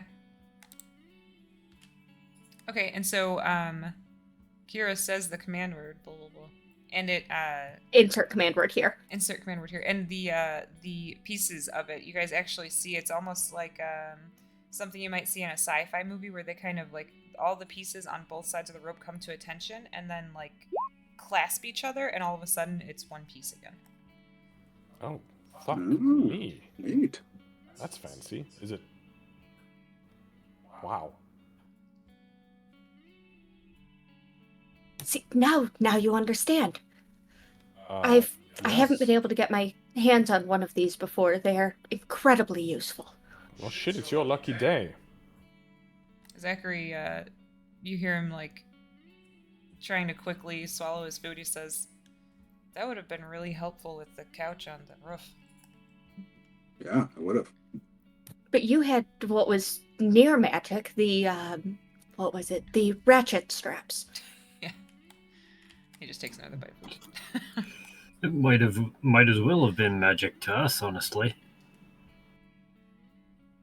All right. And then this one, which hopefully won't cause me to start doing necromancy in the middle of your nice new kitchen. All right. So 10.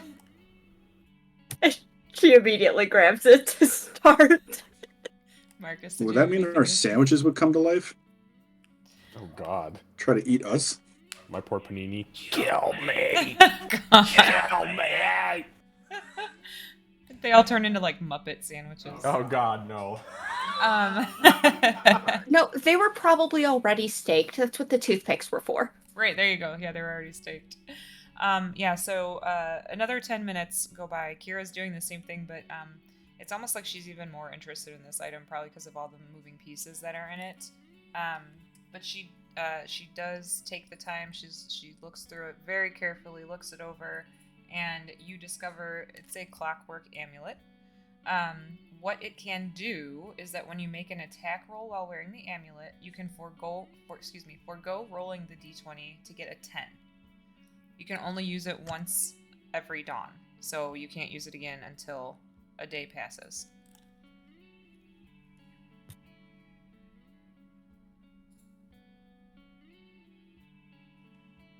And as you put your when you put your ear to it, you can hear a faint ticking and some whirring noises coming from within.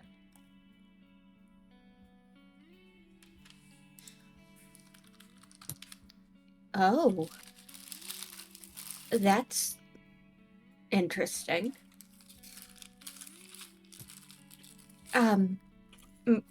Marcus, you might... Oh, sorry. No, you're good. I know these take a while. I can do the rituals faster, but rushed work is never lasts. Yeah, when it's dealing with magic, please, no rushing. This is well, obviously it's a clockwork amulet, but it's one that almost creates its own luck, from what I can tell. When you go to try and hit something, you can all but guarantee that your attack is perfectly average. Nothing good, nothing bad, just consistently perfectly average. Well, that sounds Once or fucking so. terrible. I'm far more than average. Wonderfully You're mediocre. average. It would be average for you. If you were to wear it and try and use it, it would be very different than if, no offense, if Tempest were to draw his blade and try and use it. Zachary says To be through- fair, I did shoot really well with my pistol. I am terrible with my pistol. And if you were to try and wear it while shooting a pistol, you could guarantee for one of those shots to be as average as Tempest is. Hold up Zachary. a damn minute. Zachary kind of scoots back from the table and he whispers over to Kira, "You should have said me." I mean, as average as Zachary is. Sorry, translation issue. And how dare you? He is a fantastic driver. He is wonderful, and Oh, that yes. is slanderous. And there is nothing that this amulet could do to make any of you come anywhere near his driving skills. Oh my. That's fair. Wow. That's all he says. Wow. Aegis, Anyway, is that panini for me? yes, there would be one on the table just waiting for you. But Aegis is a little curious about this. Would I be able to make some form of like religion check on this thing? If there's any like religious connotation that I can think of for it? There's not a religious connotation that stands out to you, but if you want to do a check on like the image of the creature that's on there, that might go along Okay. with what you're trying to do, I think, if I understand what you're trying to do. So I would say, well, go ahead and what are you looking for? Just the religious side of what this might be? Yeah. Okay, go ahead and give me a religion check. Nope. Never mind. I'm too focused on my own damn panini. Yeah, you're eating your panini. You're interested by this rope that mends itself, and the clicking and the tick-tocking of this clockwork thing is a little distracting too while you're trying to focus. So. Plus, I hit a spot where the Spice Weasel got it just right. Yeah, that's right. Yeah, you can only focus on the panini.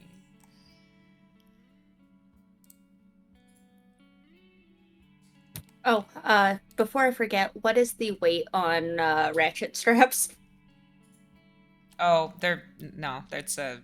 Fantastic. I love when you go, they're nothing. Oh, that's nothing. Yeah, they don't weigh that much. He wasn't kidding. They're pretty cheap.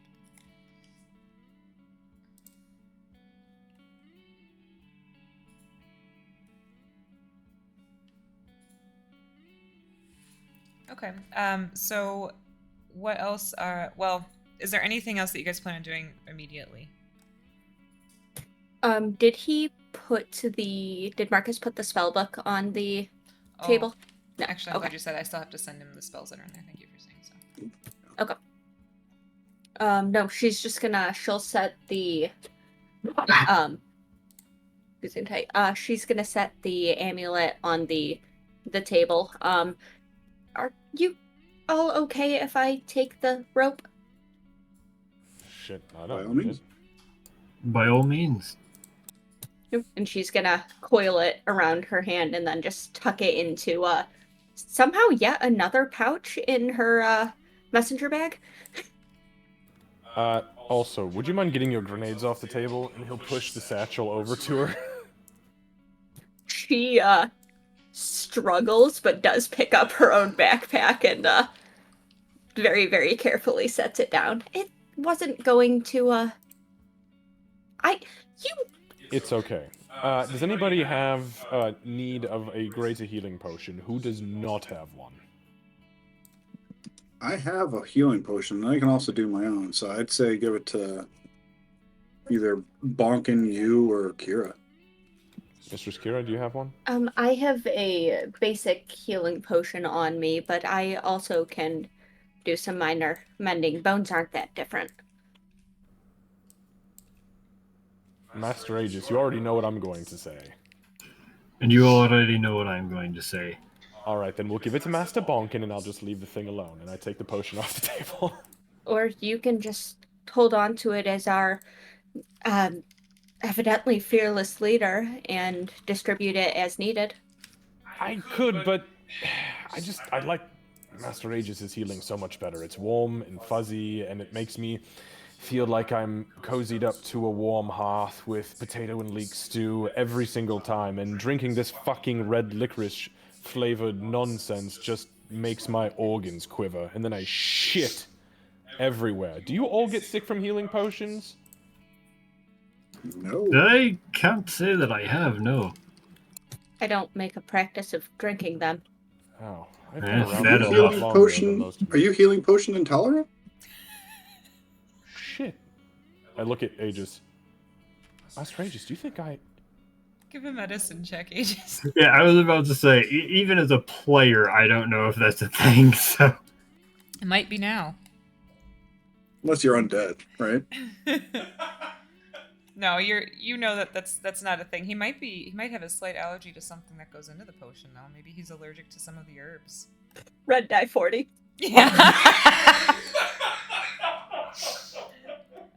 So we can laugh at that because our oldest actually has that allergy and it is terrible. Oh, no.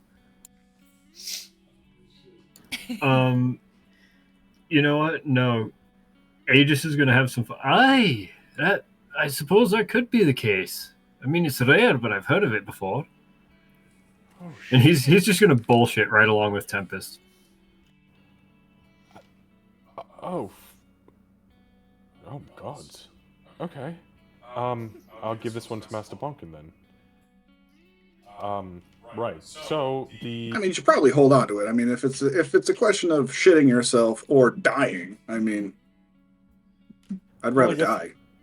I suppose that's fair. I'm joking. And, I'd rather agree. not. I'd rather shit myself than die. You could always pour it down Aegis's throat if needed so that he can wake up and heal you. Oh, Just would you because give you're Master holding it- Aegis the shits? No, I'm not intolerant. Oh shit, that's right. I'm intolerant. All right. Okay. I'll hold on to the potion, and if I need to, I will restore Master Aegis to life so that he can provide me with life. Anyways, These gems, are they something that any of you can use for magic? Yes, and I've already snagged one. And he'll go ahead and pull out the diamond. I don't think I can do magic, period, so definitely not for me. However, he kind of like fumbles with them. These could fetch a pretty penny. That's Hmm, what I for was sure. thinking. If we can't make use of them, and if you don't want something gem encrusted, then we should sell them. I was thinking about getting my ears pierced. What do you think? Use those beautiful pearls and just... So, Do men still wear pearls? so she goes into her bag and pulls out like one of her toolkits and just has a needle. Oh, Like, fuck. Okay, no. Can you sell these? Do you know somebody you can hawk these to, Mistress Kira? I'm not... I was kidding. oh, slowly rolls it back up. Where did you get that? What do you do with that? You use it usually to punch holes in leather. Oh. Ears really aren't that different. Understood. It's just uncured leather, right? Pretty much. It's Yeah. pretty She just gnarly kind way of to think about it, shrugs actually. a little. And besides, then you could have warm hearth healing afterwards. I don't actually. She's gonna pull out her phone, and even though Zachary's right there, she wants to see if she knows how this works. She's gonna do some tap tapping for like pawn shops near me kind of thing. Okay, yeah. Gem gem sales near me. She's gonna probably have to try a couple things, but she's gonna see if she can figure it out before asking for help. Sure. So you get a link to a site called Etsy. You you get a link to like a local jewelry store, and then there is also a pawn shop. And the jewelry store and the pawn shop are within like 5 miles. Oh, Zachary, have you heard of insert jewelry shop name here or insert pawn shop name here? Yeah, actually, I have. It's not too far from here. Everything's not really too far from anywhere, but I don't think it's shady. I haven't been in there personally, but I haven't driven anybody to calls there. It's fine. I'll go with. If anything shady happens, we'll destroy the place, right? No, I'm just kidding. Did you see that, though, if I just pulled a gun out? Well, then it would be more of a shady place, I think. True. That would be Have my fair. guns anymore. He looks down to his belt. I forgot I gave those back. Let's not Marcus, accidentally burn a place down. I don't want to have to try and fix an entire building. I was just kidding. But I will go with you, because if somebody tries anything stupid and you get in trouble, then obviously I'll smash the fucking face in. I have no idea how I would even sell some of this. Normally I let the guild handle sales, but Well, Oh, my people are fantastic hagglers. Look at this devilish smile. I can do it. it might be a good idea to just get an idea of what you think they're worth first going into it so you don't get undersold. Like, have you ever tried sort of looking and trying to determine how much they'd be worth? Zachary, with all due respect, do I look like a fucking dwarf or a gnome to you? Not even a little. Thank goodness. Yeah, I don't think any. I mean, maybe Kira has the knowledge of jewelry or gems, but I definitely do not. You know, that's a fair point. Shit, I don't know. If they offered me a plat for the lot, I'd probably say okay. Player to DM question real quick. Do I remember if any of the people from the Temple of Soon were dwarf by chance? You spent 2 downtimes with them, right? 2 downtimes, 1 week each. Give me a, just a history check with advantage.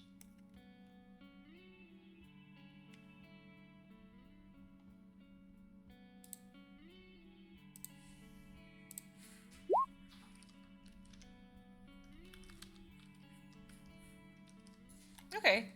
Yeah, you know of at least one dwarf that was working there. Not working, but serving, I guess. Well, I mean, we're taking this on over to the temple anyways. There's one person I remembered from the temple that might be able to take a look at it. Take a look at what? Sorry, The gems. Yeah. Oh shit! If you know somebody, if not you, or if Kira can't figure it out and you want to, he kind of pushes a couple of the gems aside. I think these two at one point I had looked at because it was in my notes for some reason. I had taken a look at these and they looked to be maybe 100 gold apiece if we got it for the right price, or we were, really maxing out. The rest of them I don't know. Yeah, I think. But sure, yeah, whoever wants to. I don't. My hands are off of this. I am done with the gems. Just give me my cut of the gold when it comes back. I can take a look and at worst, or if I'm not comfortable with it, then we take them to your contacts. Sounds like a deal. I'm gonna do some looking and try and use what experience I did have as a guild arty and see if I can figure anything out. Okay. You can give me an investigation check. You know what? I am going to use Flesh of Inspiration on that to Okay. give myself an extra +2 on that. All right. So that'll be 14. 14. Okay. Now which ones were you looking at first? I guess we could start with that. We're just gonna go down the list. So small green gems. Okay, so Sorry, Flesh of Genius. My bad. No, it's alright. I knew what you meant. So the small green gems, 14. Yeah, so you believe that they're probably worth 50 gold each. You're not positive on that, but that's the number that comes to mind as you're looking them over. Okay, next on the list, honey-colored gem. Okay. And Yeah, I'm pretty sure I yeah, so, don't know. But thankfully Marcus did tell you already that oh no, those are those two. Okay, yeah. So the honey-colored gem, yeah, you're not really sure. You haven't come across those very much, so.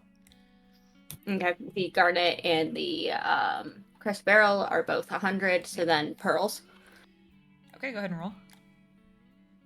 And I have no idea. Yeah, you didn't deal with pearls very much, honestly, where you come from, so you're not entirely sure. Okay. So she's gonna take some time. She's gonna look at them, kind of turn them over a little bit. Her mind wanders halfway through. She starts thinking about things that she could do with gems. She blinks back to focus. The smaller green ones, best estimate, probably 50 gold a piece. This honey-colored one, I have no idea. And pearls, I can't tell you the last time I've worked with pearls. All right. Probably best they go to your contact. Sorry. So, I'm looking a little apologetic. She'll push him back. really quickly, you said that the small green ones were how much? My best guess, 50 gold each. Okay, well that's somewhere that we've started, and you said the honey-colored and the pearl, you're not quite sure. Not with any sort of confidence. Okay. Well, thank you for your expertise. I mean, you can't get anywhere if you don't try every time, right? Gems aren't. A lot of times people wouldn't exactly trust me to work with gems. Magic items, fine, but people. Well, if you ever do get into the crafting of magic items and gems, and you need particular gems, please feel free to speak up and take what you need. Master Aegis, do you think you could take this honey-colored gem, this little pouch of 5 pearls, and this garnet to your friend and see if maybe he can help us out, and maybe offer him something I'd happily pay if his service requires anything. I'm sorry, are there 2 garnets there? I thought there was only the one. There's only That's one. my bad. Yeah, there's one. Yeah, You've there's got it listed as 100 gold and then typed Oh, you again know in a what? second message. Yeah, Candace, so I had picked up a garnet in another thing. So is it 2 garnets? Are they the same size? I Yeah, picked yeah, up it's 2 one that are the same size. Yeah, Okay, sorry okay. about So that. sorry guys, I'm gonna change that on my notes here. I apologize. apologize. I Okay, forgot so we just the split it. pearls. Yeah, so just the pearls and the honey-colored gem then. Mm-hmm. And there's looks like there's 2 shops nearby that we could look at. Might be worth checking in both to see. I've heard the movies have shown that the pawn shops are mostly places of desperation, so you're not going to get a great deal for them. So maybe the jewelry store? Sure. We go and get the other ones evaluated by Master Aegis' friend, and then we head to the jewelry store and see if we can't fetch at least a chunk of cash.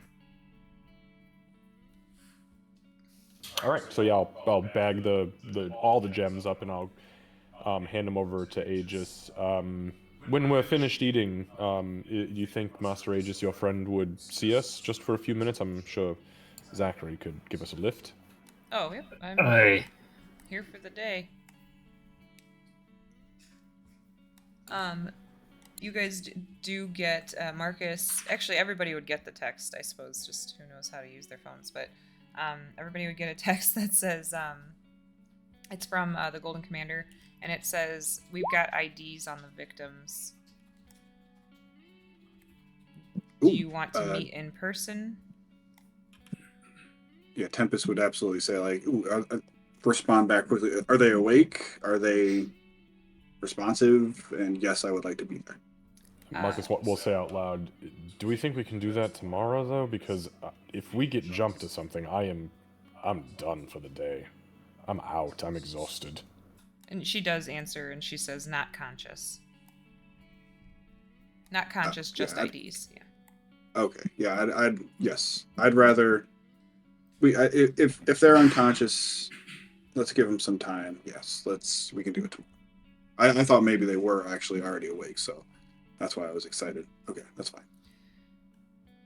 Marcus, give me a wisdom saving throw, please.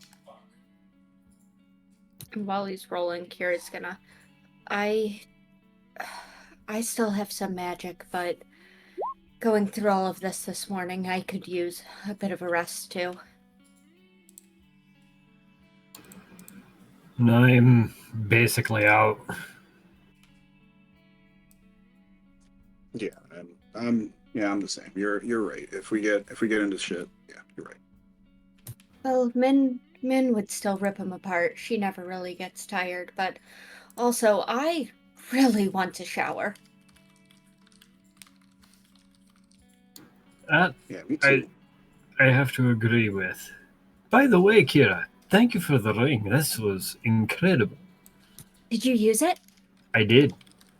Did it? I probably shouldn't say it like that. Yes. Okay, I've never actually. Oh, I'm so excited. Marcus, you get across the visor. It kind of flickers and it's very quick, but you see NW. NW? Yep. Okay. I'm gonna just glance at the top of the visor screen. Does it look like it is like the NW? I'm just gonna like turn until the compass, like the little spinning compass, like goes to directly northwest. I'm just gonna like just stare there for a minute, instinctually. Okay. It doesn't You guys seem probably like see him stop and turn his head. Yeah, and it doesn't for you, Marcus. It doesn't seem like it does anything. It really is just a flicker of NW in your visor, and then it disappears. You turn that direction. You turn northwest. And since you've got the compass on the visor, it's pretty obvious you're facing the right direction. You all right, buddy?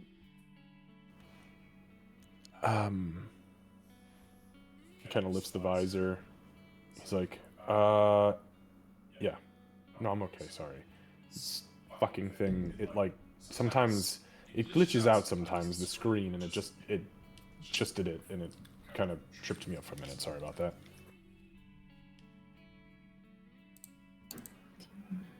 Hey, trust me when I say I understand about being tripped up, especially after that last mission. Yeah. How are you feeling, by the way, Master Aegis?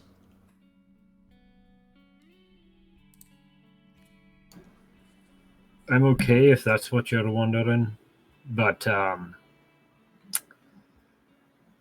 me put it like this. Bullets are the reason that I have this capability in a way.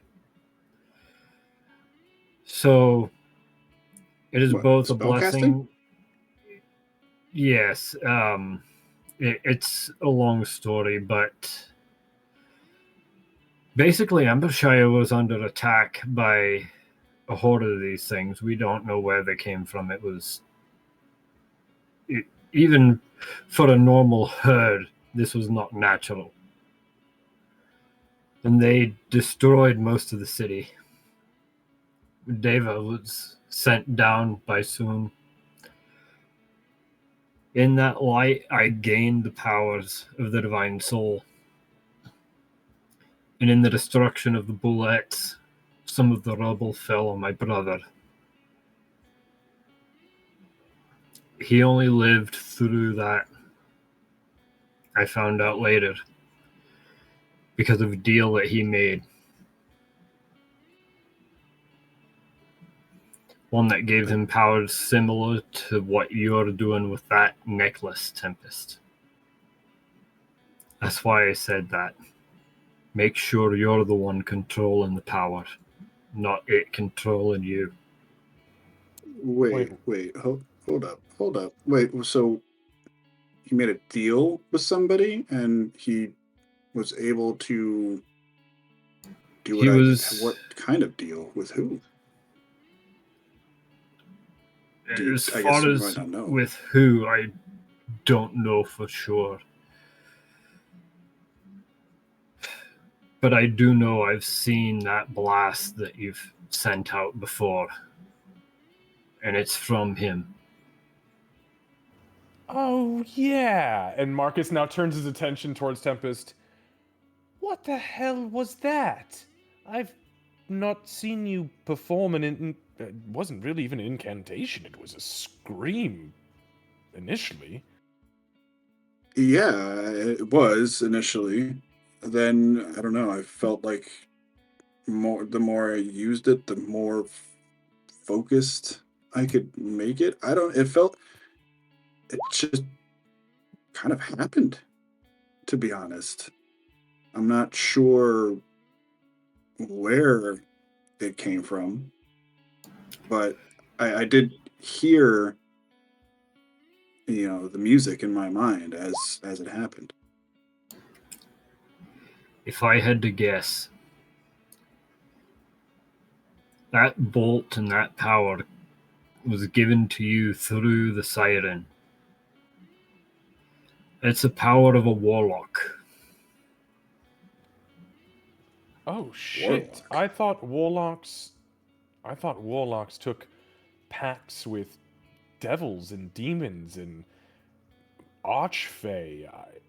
What, sirens have that capability?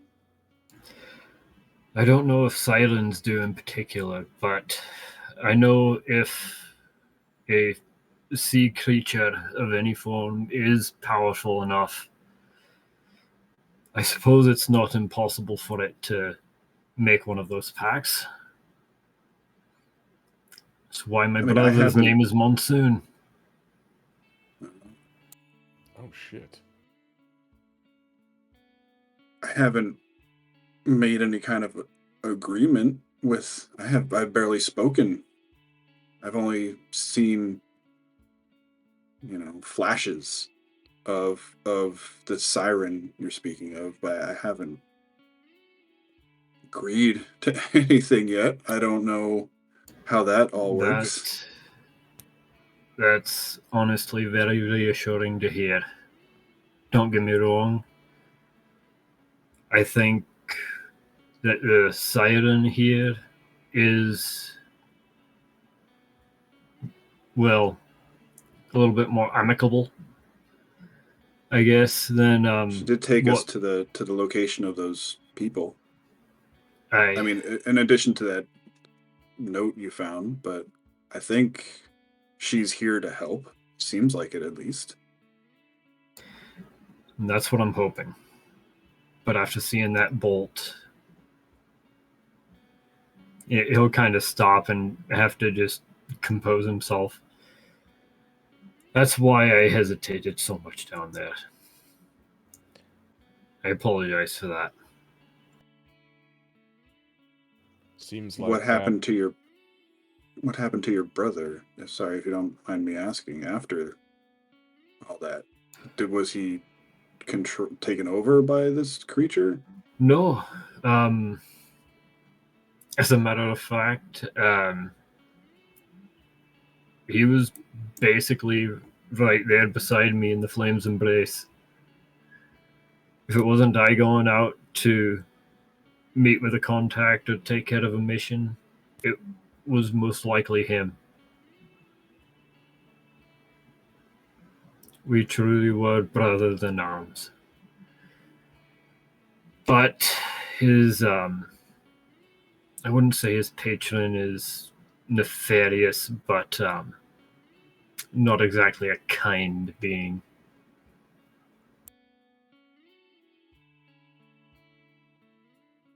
Okay, I'll keep that in mind. Suppose I'll have to try to reach out. I don't know how to reach out necessarily, but I'll see what I can do with that. Have you felt any change since we rescued those people? Have you felt anything, heard anything since then? I mean, I I felt feel like a you little. received that.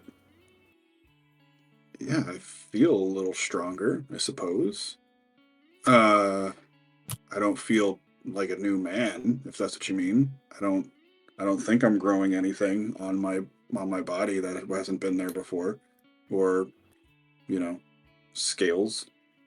I'm more concerned about feeling a presence in your mind or in your body or somewhere around your person. You don't feel like you haven't had any more visions.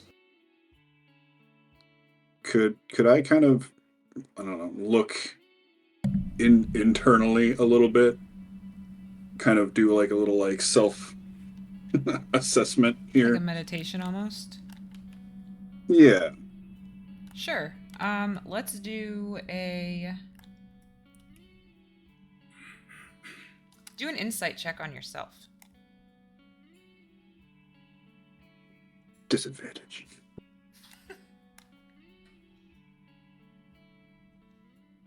Not bad.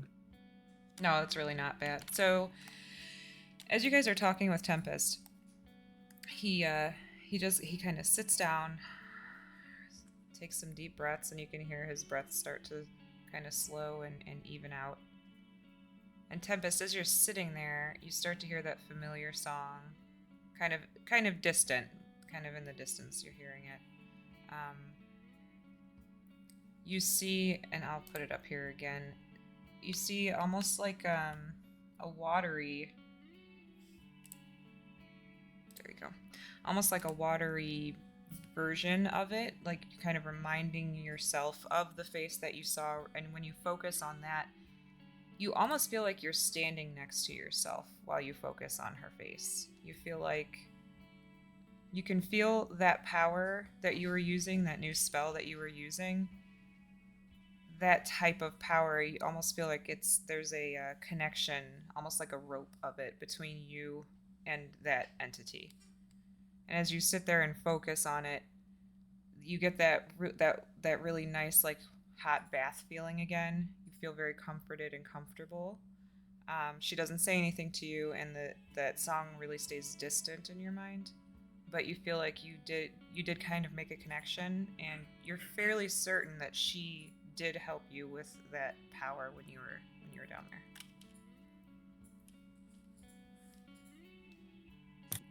She's with me. She's here. But not? It's strange. I don't know how to describe it other than I guess her presence is part of me now, I suppose. I don't think that sounds totally unbelievable. I mean, think of the number of priests that feel that connection to their god, druids and shamans who feel that connection to nature, wizards who feel that connection to their spellbook. Oh shit! Spellbook. I take my backpack off and I flip open this front pouch, and he pulls the undead dude's spellbook out and throws it on the table. I found this on that fucking necromancer down there. It's his spellbook. I do have to admit, I'm curious as to what he might have had. Aegis absolutely would pull the book over and start looking through, like, Arcana, what is this spell? Arcana, what is this spell? Arcana, what is this spell? As he goes to grab the book, Marcus is going to slap his hand on top of it, and he's going to go, absolutely no reanimation of corpses in this headquarters. Please. This is useless to me. I'm just curious as to what the actual spells he might have learned were. He glances at the boulette scales. Understood.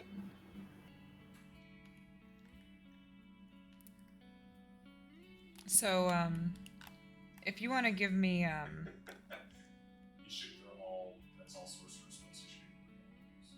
yeah, you can just give me one. I won't make you sick because there's quite a few spells in there. I can also copy and paste it if you want. Yeah, that'd be super. Thank you. If he gets it, I guess. But go ahead and give me an Arcana check, and you can do it with advantage since these are spells that you would know.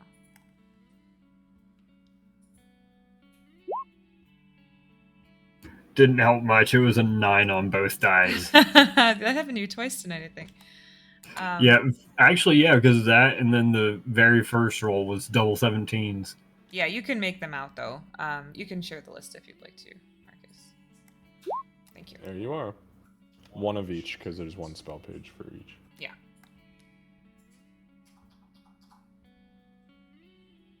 And now you guys know why it's a good thing that Marcus targeted that asshole.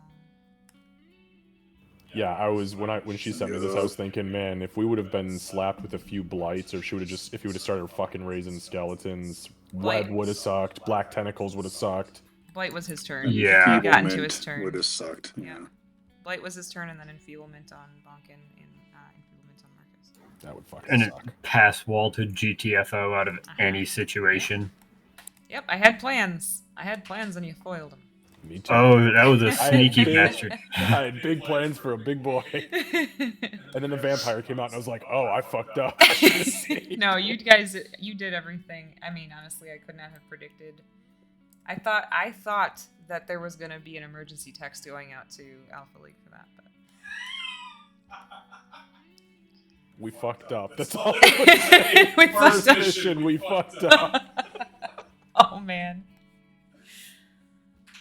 Category 1E, we fucked up. right? Real bad. So take a look at that spell book. You know, do what you will with it. Just again, please, seriously, no reanimation in the headquarters. Necromancy, in my opinion, is just too unpredictable, unless it's really well controlled. Master Tempest, I think that at some point you should take some time in your new space and maybe reflect on this entity that you feel bound to and see if anything comes up. It's your space. Create whatever the fuck you want. I definitely plan on that tonight for sure.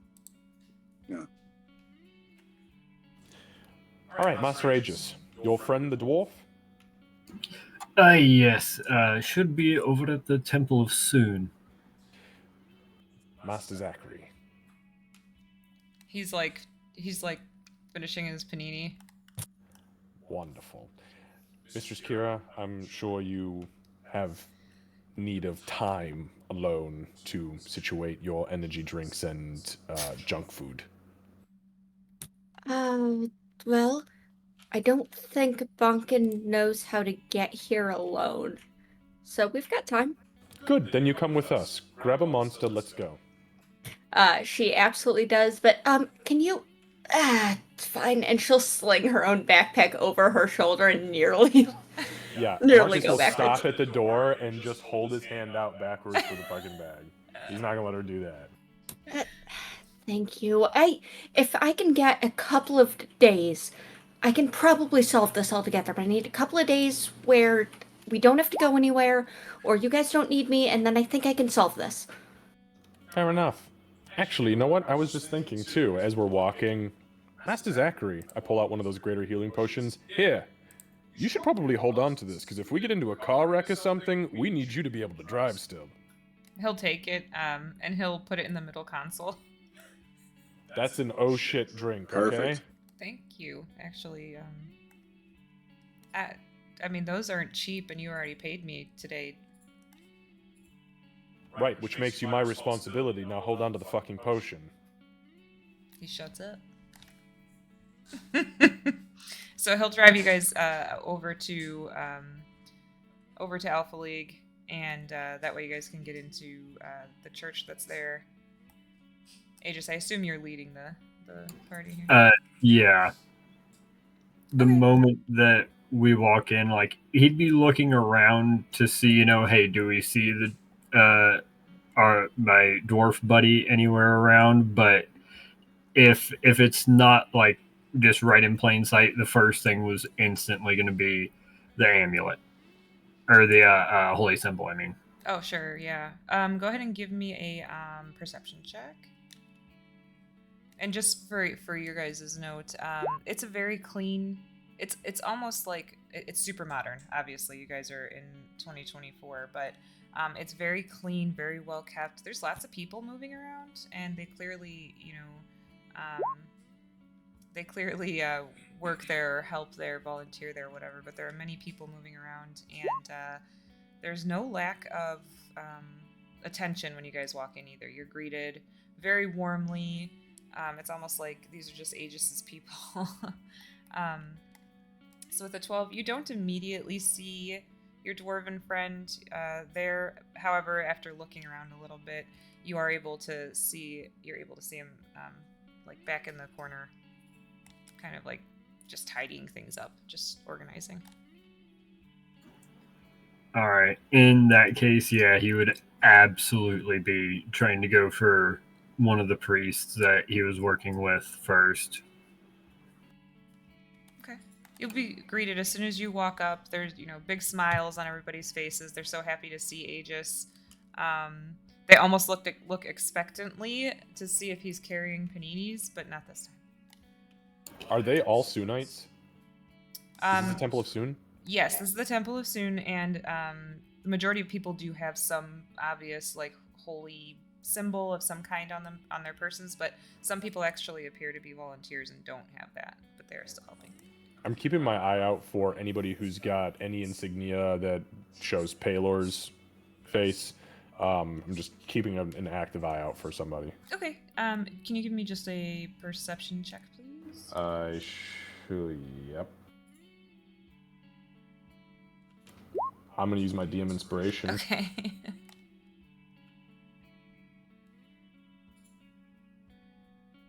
Same motherfucking roll. That happens this is why I get too many inspirations, because every time I use them, this bullshit happens. That's okay. Wow. Okay. That's fine though. So I have it noted that you are looking while you're waiting for Aegis. Okay. Unfortunately, no, I don't have any more paninis. I actually come with a trinket that we found from our last mission. Oh. And go ahead and pull the holy symbol out. It was split in half, actually. It seems there's a bit of desecration to it. Our artificer was able to put it back together, thankfully. But I wanted to make sure that it at least got to someone that could either lead me to the direction of who to bring it to, or could go ahead and make sure that it got brought to that location. Because I can't let desecration like this stand. No, absolutely not. Do you mind? It may affect how we need to approach this. Where did you find this broken?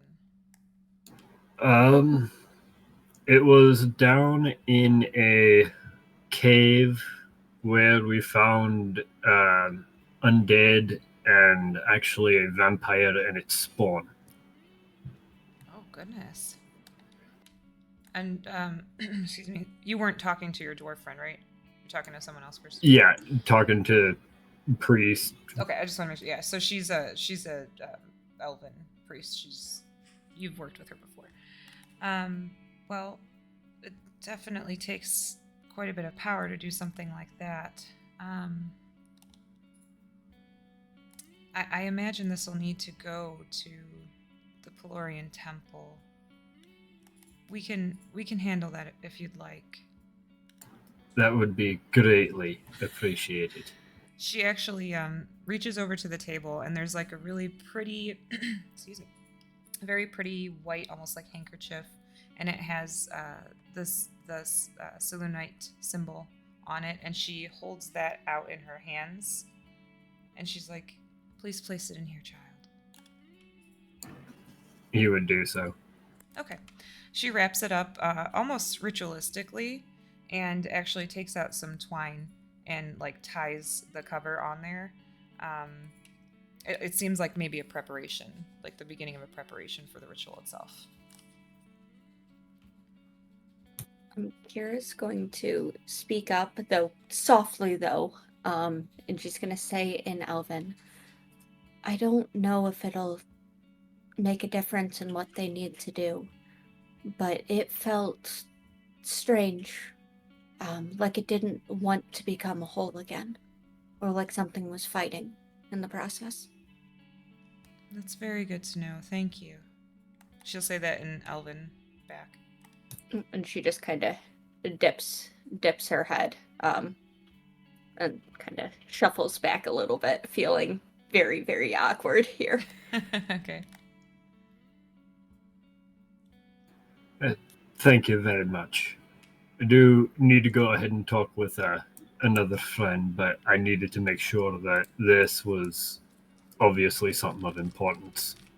So, I thank you again. Yeah, she'll nod. She'll bow her head, and she'll say, "Hopefully, we'll see you again soon, under better circumstances." I promise the next time I'll be bringing paninis. Her face lights up a little bit. Oh yes, we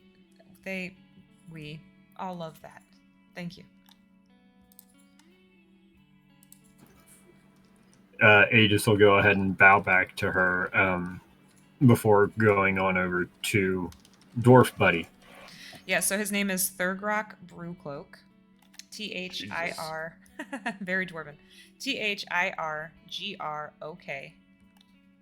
Brewcloak. And just as a note for Marcus and Kira, while you're in here, it's like kind of the closest setup to what you were used to back in your time. So it's kind of like they had traditions they tried to bring forward, even though it's a modern building, modern setup. Everything that is set up in there is kind of what you would expect to see as far as like ornaments and details that you would see back in your time. So it's kind of like walking into the past, but still being in the future. I'm going to be keeping an active eye out for the letters NW next to each other anywhere, just in like the iconography and the fucking drapery and the walls. I'm a little bit nervous right now. Okay, give me an investigation check. Boy. Oh, actually, that's not That's a bad. good one for That's you, Actually, yeah. that's actually my. Watch, I roll a fucking 3. No, I'll take a dirty 20. Hey, a dirty 20. Okay, I noted that you are looking for NW throughout.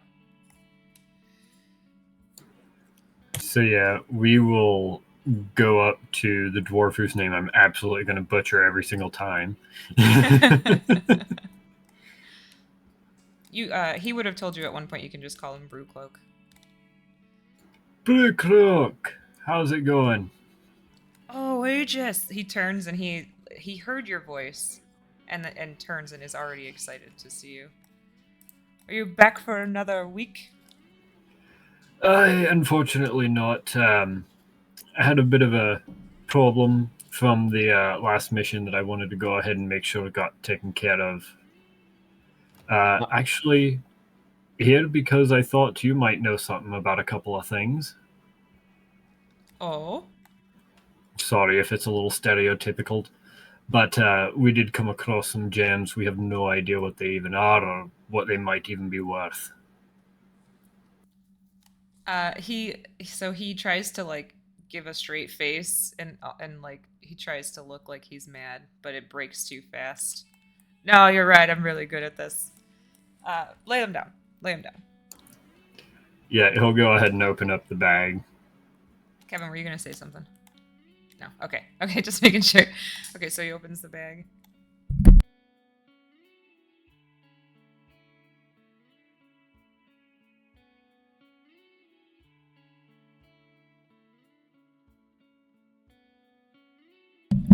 Okay, sorry. So yeah, so he looks them over. He actually takes out like the little thing, even like the little like gem, the gem. Yeah, and he gives a side eye to Aegis before he starts looking. So he does tell you.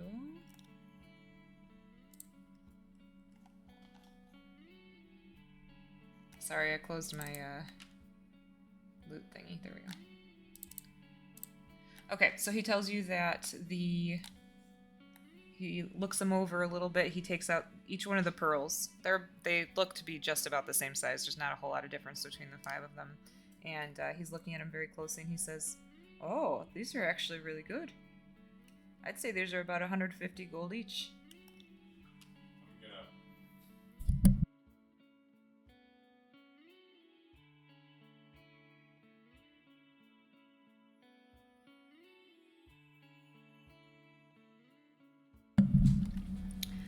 I'm gonna. So as he's looking, he goes, "Oh, you don't say." And then he keeps he just grabs the next one. He's like in the zone.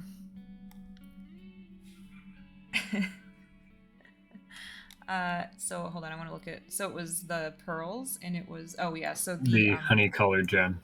The honey-colored gem. He's looking over. He's like looking down at it. He picks it up. He looks at it in the light.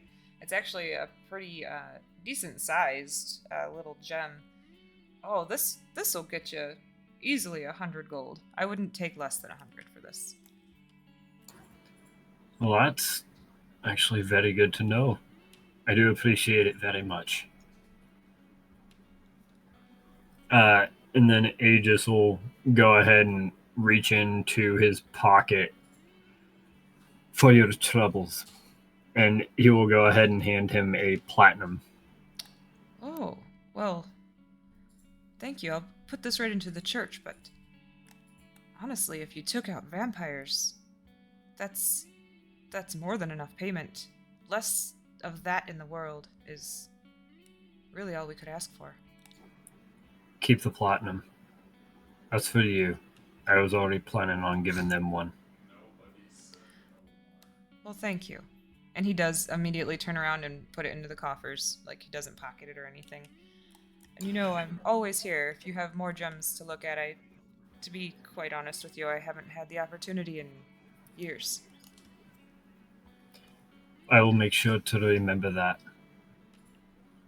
And then Aegis would actually walk by as well and take out another and put it into the coffers as well. All right. Thank you for that. And you'll hear, whenever the clink, like the tink, happens in the little like pan or bowl, whatever you want to call it, you'll hear from, it's kind of eerie, like from multiple people, "Thank you, soon to be praised, soon to be praised." And Aegis, for you, that's normal. You spend time with these people, like that's just what they do. How did they know? That clinking sound. We hear it. We appreciate it. Can we go? We can, Marcus. Tempest, what are you doing while these goons are in the church? 150 each. I think actually while they were going out, Tempest probably was I think it's a nice time to take a bath. Really nice, long, hot bath. And I think while he's doing that, he's also going to be trying to reach out to his new patron friend. Mm-hmm. See if we can get a conversation going. Sure. If yeah. possible. So, you start running the water for the bath, and immediately you feel like this is a really good idea. Like, there's just something about it that you're like, this is literally the best choice I could have made. This feels right. Yeah, this feels really right. So you get the bath started. It's warm. It's almost like too perfect of temperature. once you get it started, and you get in, you start to relax, and then you start focusing again on your friend, on your newfound friend, on that entity. It doesn't take very long, and you suspect it might be because you are in water, but it feels like it's a lot easier to focus on her. Do you still have the picture up? I can share it again. Oh, I don't have it up anymore. Yeah, but, pull it up yeah. so that way. Where is she? There she is. I had to find her in all of these handouts. There you go. There she is. So yeah, this time it doesn't seem like she's behind water, like you're looking through. I put pond on here just because I didn't know where you're gonna end up, but it doesn't seem like you're looking through water. It's not as difficult now to see her, and that the song starts to play again in your mind. Thank you. I don't know how this works, but thank you for helping me find those people. Who are you?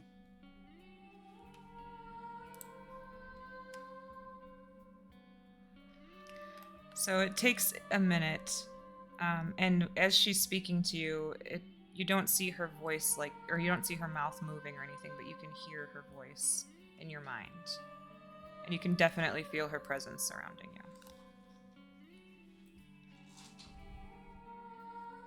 There's too much going on here. Give me 1 second.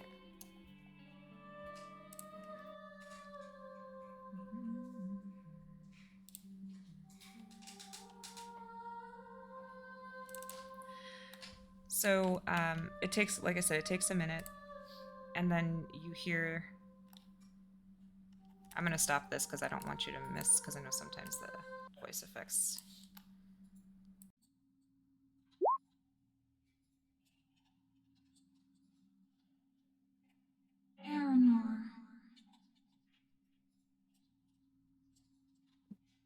Say Paramore?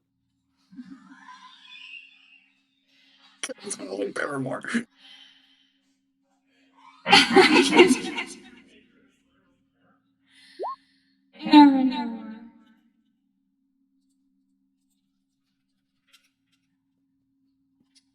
Oh, Aranor. Okay. Aranor. Why? I have so many questions. Why me?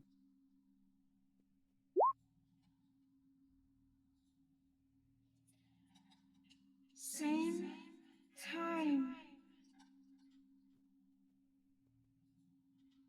Save time? Sorry, the distortions are a little bit. Yeah, I know. Okay, there we go. Okay, there you go. There we go. So she says, "Same time." Same time. Just so happen to be in the same time, same place. Kind of lucky chance. Or you're from my time. Yes.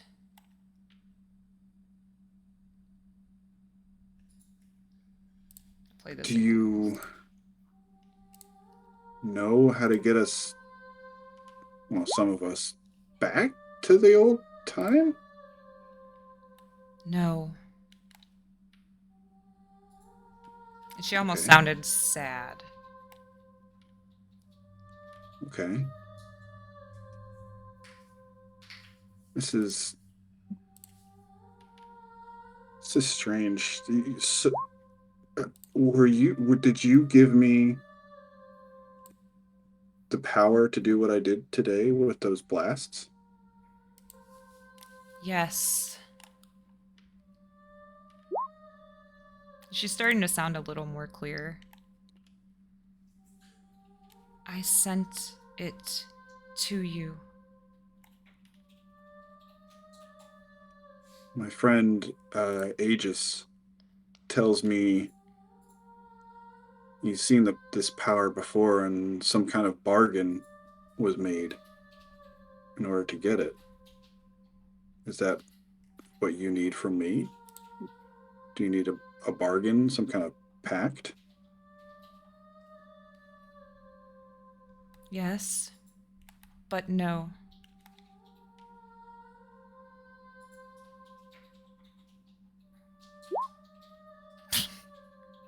Help find girl. What girl? And you can feel, it feels like she's trying to send another image into your mind, but there's some kind of struggle. You almost feel like there's something like knocking or pressing to try to get into your vision, and it's just not happening.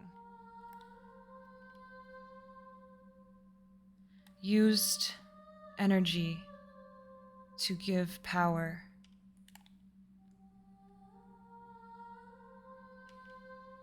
Help find. So it drains you to use those powers, you're saying? Now, yes. Later, no.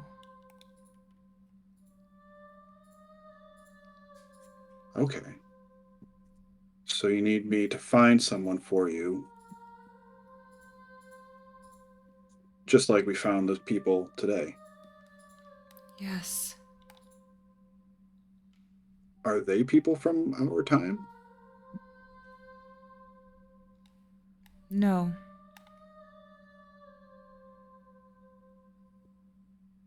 And I noticed two of them were Genasi, like me. Well, one was like me, another one was apparently Genasi, but made of rock. Is there some kind of connection between all the people that you told me to find today? Yes. School. School. Y'all go to school together? Our schoolmates, classmates, friends? There's like a long silence because you said so many things, and she says, yes. Okay. You That can was a lot. I'm sorry. You can kind of feel it feels like she's fading a little bit. Thank you, Aranor. I hope I pronounced that right. I was gonna say hope it. to speak to you again soon, and I thank you for helping me help those people. Rest now. Yeah, you do the same.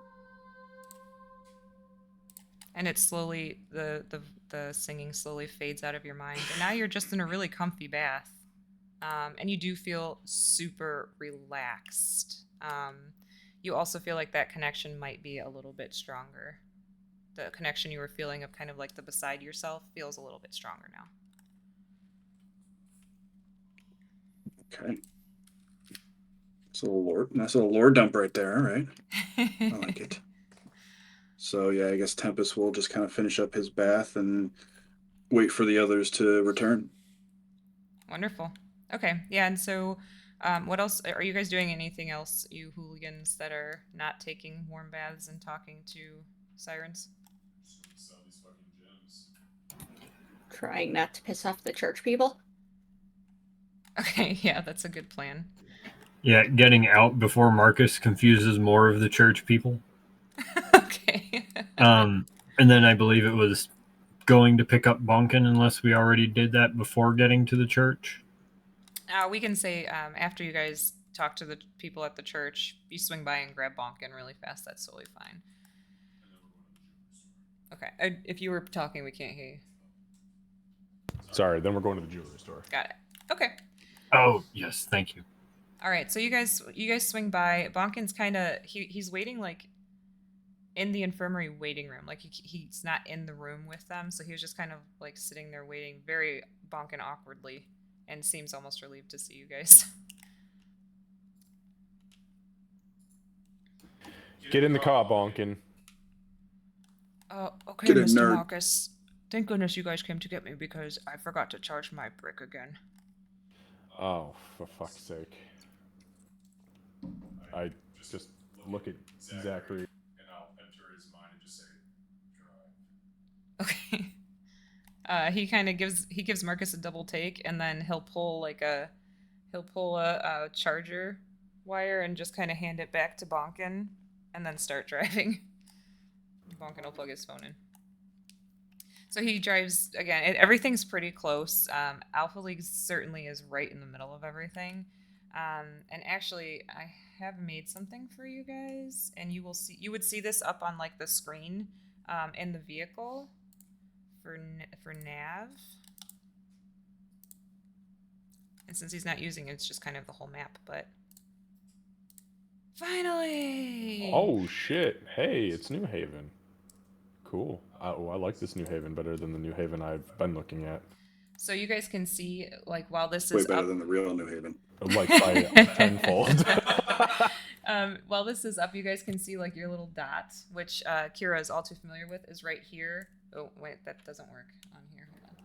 Yeah, it doesn't work on there. You can okay. tell us like where at Yeah, on so, there, like, like this cardinal oval direction here. by. It's Uh-huh, kind of right yep. in the middle. This is where you guys are at when the navigation starts. So your dot will start moving down this way, and then you will go into this little area, and he will stop in front of a jewelry store. All right. Be right back. I have an idea. Hopefully we can just sell this quick. My plan, by the way, is to give us all a 200 gold piece cut. I've kind of done the math on this, and I'm hoping that this person will just be willing to barter straight away. Do you want to go in alone, or do you Oh, want... no, you're coming with me. No, this is your idea. What? It's... Come on, Kira. Min, let's go. Aegis's head will pop out the door real quick. Just remember, 150 on the pearls and 100 on the honey-colored one. Exactly. Thank you. Thematically, because I think it's funny, Min, like, jumps out right away at Marcus's call and then stops and looks back at Kira like, are you coming? And Kira's like, Min! Fine. And then she gets out and follows, like, looking between Min and Marcus as she's going. Zachary looks back at Aegis and says, I think she programmed that thing too well as a cat. You guys... I don't even know what programming it is exactly. He'll start but trying I would to have to explain agree. it. I imagine Bonkin's in the car like, honestly, neither do I. Yeah. Mr. Aegis."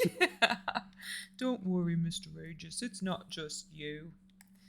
So you guys walk into, or you walk up to a very pristine, almost all glass front building. Lots and lots of windows, and in the windows are lots of lit up jewelry cases, with diamonds and whatnot. When you walk in, there is a homely looking human woman behind the counter, and she's, you might expect, I don't know, somebody to look a little more fancy, but she looks like she just enjoys what she does, and she is here to do it. All right, so I'll hold the door open, and I'll awkwardly wave Min in first, which I suppose is strange in itself, and then Kira, if that's the order they go. You know what? It is now. And Min still has her, like, service animal vest on and everything, too. Yeah, so the woman will watch Marcus hold the door open for a metal cat. But she holds her composure. So I'll come in behind him and let the door close. I'm just holding the bag like a fucking moron, like up in the air. Hello, dear. How are you? Oh, I'm doing well. How are you? Wonderful, thank you. Listen, my friend and I here, we came upon, just kind of set the bag down and kind of like spill them out onto the counter. We came across this interesting cachet of well-cut gems. Well, I suppose the pearls aren't cut technically, but you understand what I mean. Was wondering if there was an interest in potentially offloading these few are interested in purchasing. Oh, absolutely. Let's see. And she'll take out the same little thing, the little like gem looking thing that the dwarf had, and she'll start looking at everything. And Now, I've had most of these appraised by a very close friend of one of my very close friends, Master Dwarf, from one of the local temples. He's told us that collectively these should, obviously around market value, sell for at minimum, depending on what they're in, set in 1,250 gold. Now, I'm not here for 1,250 gold, madame, because that would be outrageous. I'd like at least a solid 1,000 and allow you to take that 250 for yourself. This would work out well for my companions and I, but curious to know what your thoughts are. Isn't that right, Mistress Kira? Kira just has her eyes wide a little bit at this display of diplomatic charisma from Marcus. And she just kind of nods. Exactly. Couldn't have said it better myself. She's not the charismatic type. she kind of leans over a little bit, and she says, "So you're the talker, huh?" Is she talking to me? Yeah, to Marcus. Yeah, Marcus will stand up straight suddenly, and here's where his 10 charisma comes in. He accidentally kicks the fucking counter, and a couple of the pearls, like, roll off onto the ground. Oh, shit! God damn it, I'm sorry. Oh! Yes. I'm very good at talking. Give me a persuasion check, but do it with advantage. 4 reasons. Oh my god, I can't believe I rolled a 19. I don't know what's not coming through. Kira's going to just kind of tisk her tongue to Min a little bit, who's going to go and like pick up the pearls, and she'll hold out her hand, and Min's going to deposit them in her hand, and then she'll put them back on the counter. Okay. She Yeah, says, I don't know why it didn't come through, by the way, but it's a 19. Okay. That's really funny. Okay, so she says, "Oh, don't worry about it, sweetheart. I drop things all the time." And she's like looking at them still. So, how much did you say you wanted? 1,000? Well, yes, 1,000. Let me ask your estimate. I mean, if you were to fetch these at base value, you could probably get between 1,250 and, 1,400, depending on what it was inlaid into. Yeah, since I'm not selling them raw, I definitely will make more than if I were. And she kind of like looks up. She's got like small like cheaters on her nose, and that she's looking over while she's looking into the thing. And she looks up over the cheaters and she says, "Did you go through a lot of trouble to get these?" Well, yes, actually. We killed a vampire and its spawn in a cave underneath a building in the city. We also had to face zombified bullets and a necromancer. And the rats were the worst part. Oh, the rats. Goodness. So many rats. Well,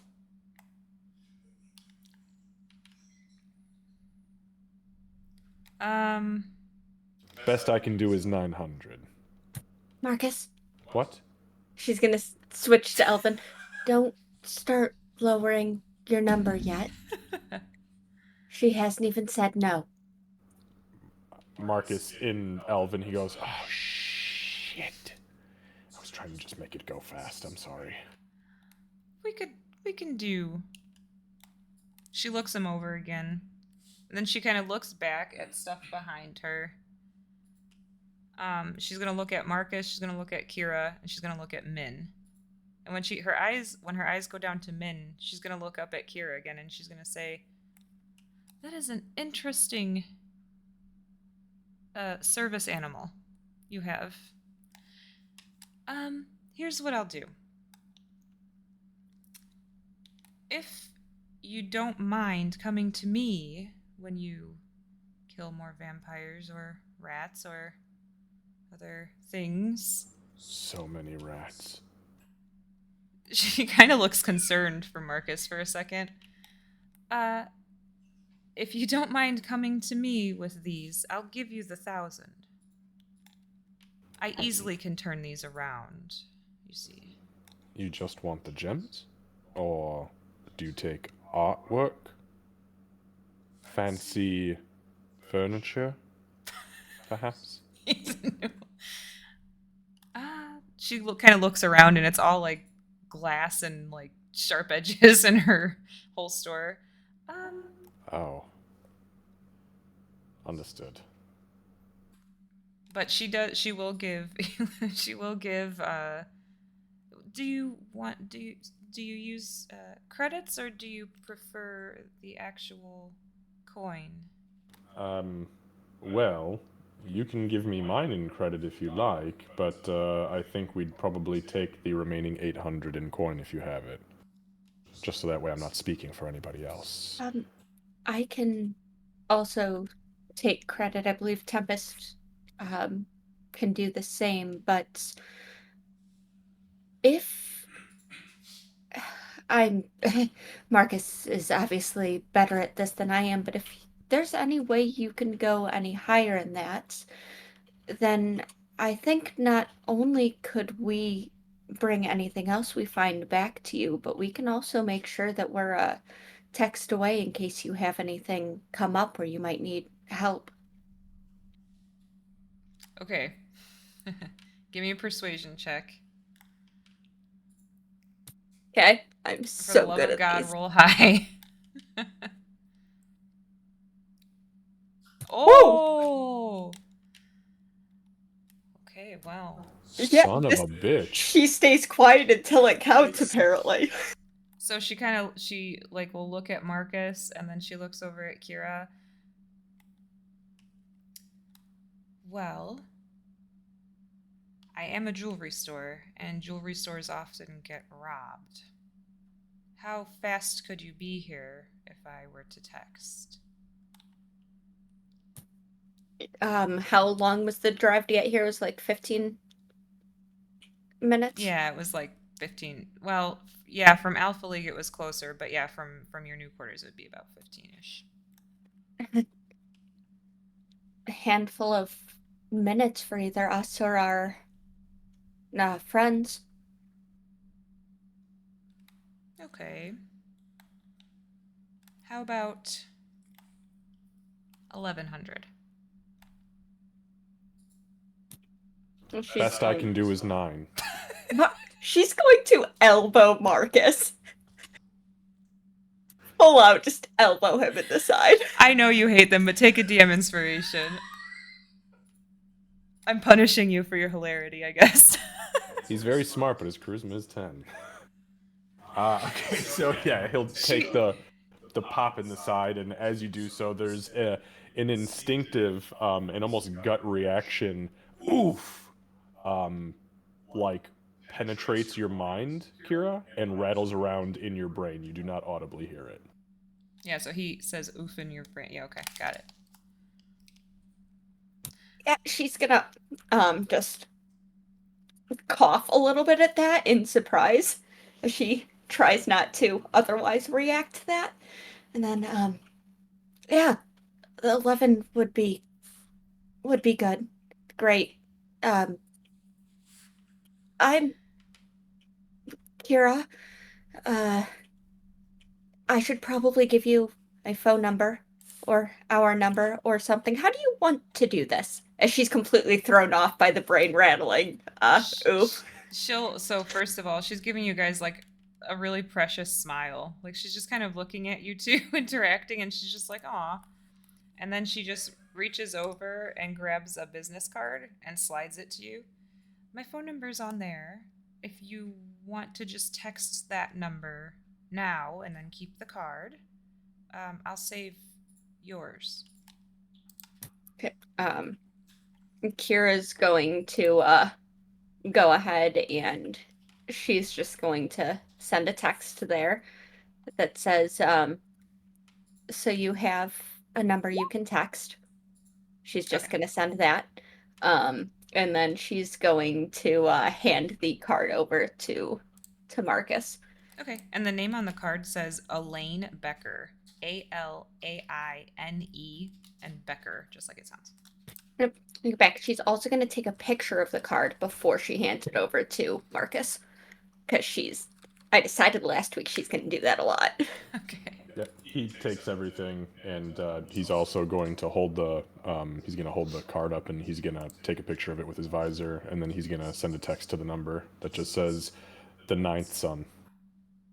That's all it says. Okay. All right, perfect. All right. Are you guys going well, okay, so do you guys want to stop here, or do you want to get back to your new quarters first? We can just fast forward it if you want. Yeah. I don't know if you have anything else planned, but I was going to say everyone is going to get an additional 220 gold. So just so before we end, add that so I don't forget about it. That's the first thing that Marcus will be doing. So. Perfect. And I'll add it to Bonkins. Thank you. I really appreciate that. If it's in debit card form, it doesn't matter what form we put it on our sheet, right? No, I mean, cool. Or you mean like plat versus gold versus? No, it doesn't matter because they would just exchange it in the bank. So.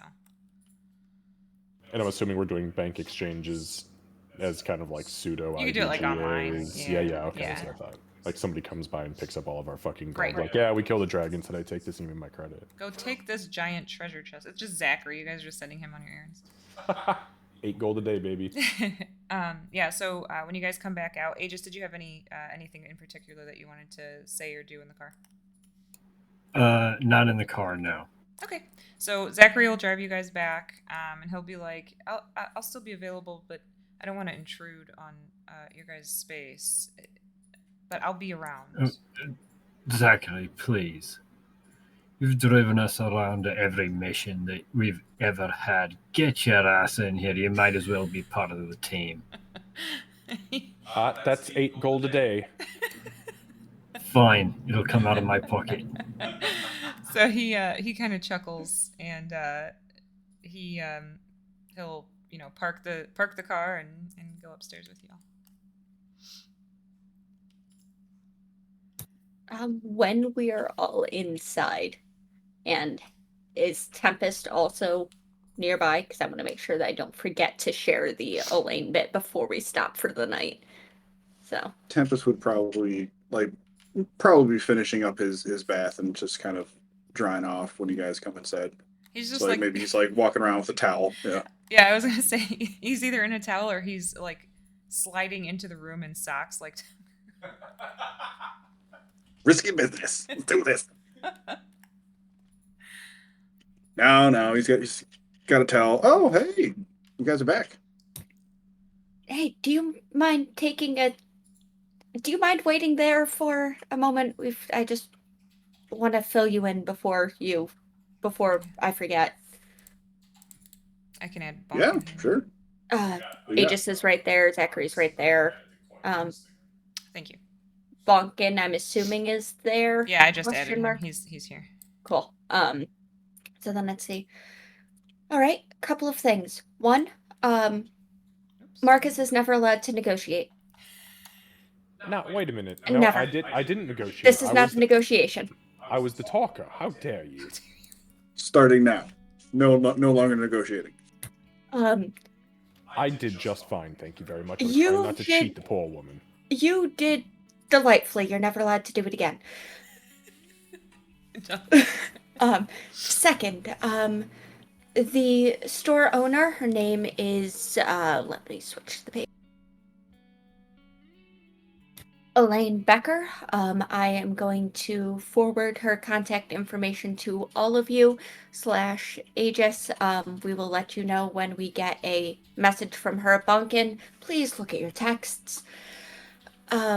I was able to, how do I I'm the say talker. this? Yes, and I'm not the talker, but apparently I can negotiate. This She's is the very Did you guys negotiation. did you guys go into the jewelry shop like this? This is how the conversation went, pretty much? We came Yes. out with 1,100 gold for the gems, so Oh, that's right, here. And I just pull Okay. out a sack. I just start throwing handfuls of gold on the table. This is your cut. anyway, we're going to bring any gems and similar things that we find to her. She's going to give us a fair deal, but if anything happens to her store, we're going to go and help her out. Which, realistically, I figured we were going to do anyway. I see that's fair. I kind of forgot to tell her a name / I also wasn't sure if we had settled on the name for sure, but she has mine and Marcus's numbers at least, so she'll reach out if something happens. I mean, I assume That's it good probably to know. wouldn't. I assume it probably wouldn't involve anybody's name. Probably just like help, you know. Well, but stuff like that would be a good way for us to start getting the Oathbearer's name out there, and when we give people our numbers, we can send them a picture of our symbol or something. But just we can start leaving calling cards with our symbol on it. You know. I think if we start leaving calling cards, we go dangerously close into villain territory. So we're taking it back. We're taking the calling cards back. You know, it's like it was a bad guy thing. Now it's a good guy thing. You know, that's fair, and maybe that's how this works in this time. But if Might also help if the calling cards are temporary. And he'll prestidigitate the symbol onto the table in front of us. I like that a lot. Huh. Do we want to go with the Oathbearer name? I like it a lot, but we never actually did the voting thing. I have to agree. I like it. I can't think of anything better right now, but yeah. Best I can do is 900. Shit. Sorry, I'm still. You've got me so messed up because you told me I couldn't do something, and nobody ever tells me I can't do something. I was stuck. You can talk, but never negotiate, Marcus. We all have to have our limitation. I'm sorry. Does it actually bother you? I can and she gets very backpedaling immediately. No, I understand. If I wasn't so handsome, talking would be easier, but it's where we are. Master Bonkin, what are your thoughts? And I'll just leave it there if you don't want to answer for Lucy. I had a thought of what I think he would say. Maybe I'll just say it and he can correct me, but I think he'd say something like, "To be honest, Mr. Marcus, I don't really care what we're called as long as I'm fighting alongside all of you." Oh boy, Sounds about right. I can't picture Lucy taking that back because that's That's That's pretty on brand. Yeah. Is that the note that we want to end this on? Because that's fucking wholesome. I don't know if I should say anything else. I've done enough damage. I could do 900. I was just about to say, yeah. That's all Marcus can say after that. Is best I can do is 900. I think we're gonna read Seiru. Let's go raid a Seiru. That was Thank one you, of the best guys. portrayals of a lower average charisma I think I've seen. That So was good. that was fantastic. That was beautiful. Thank you guys for It's being great. here. Stop until going it's not. lower! Seiru. Yeah, like damn it, why I did you love this do group. that? Because It's so good. oh fuck. So, I fully thought that you were going to telekinetically blast me across the room, by the way. I'm this is gonna go so badly. Dude, We're I've gonna been need fully to tapped for the entire session. I have nothing left. I am dead in the water. I could do a little bit. I can bring Min back a few times. That's what my magic's really reserved for. That's a Fuck good all reserve of of you. magic though. She's very important.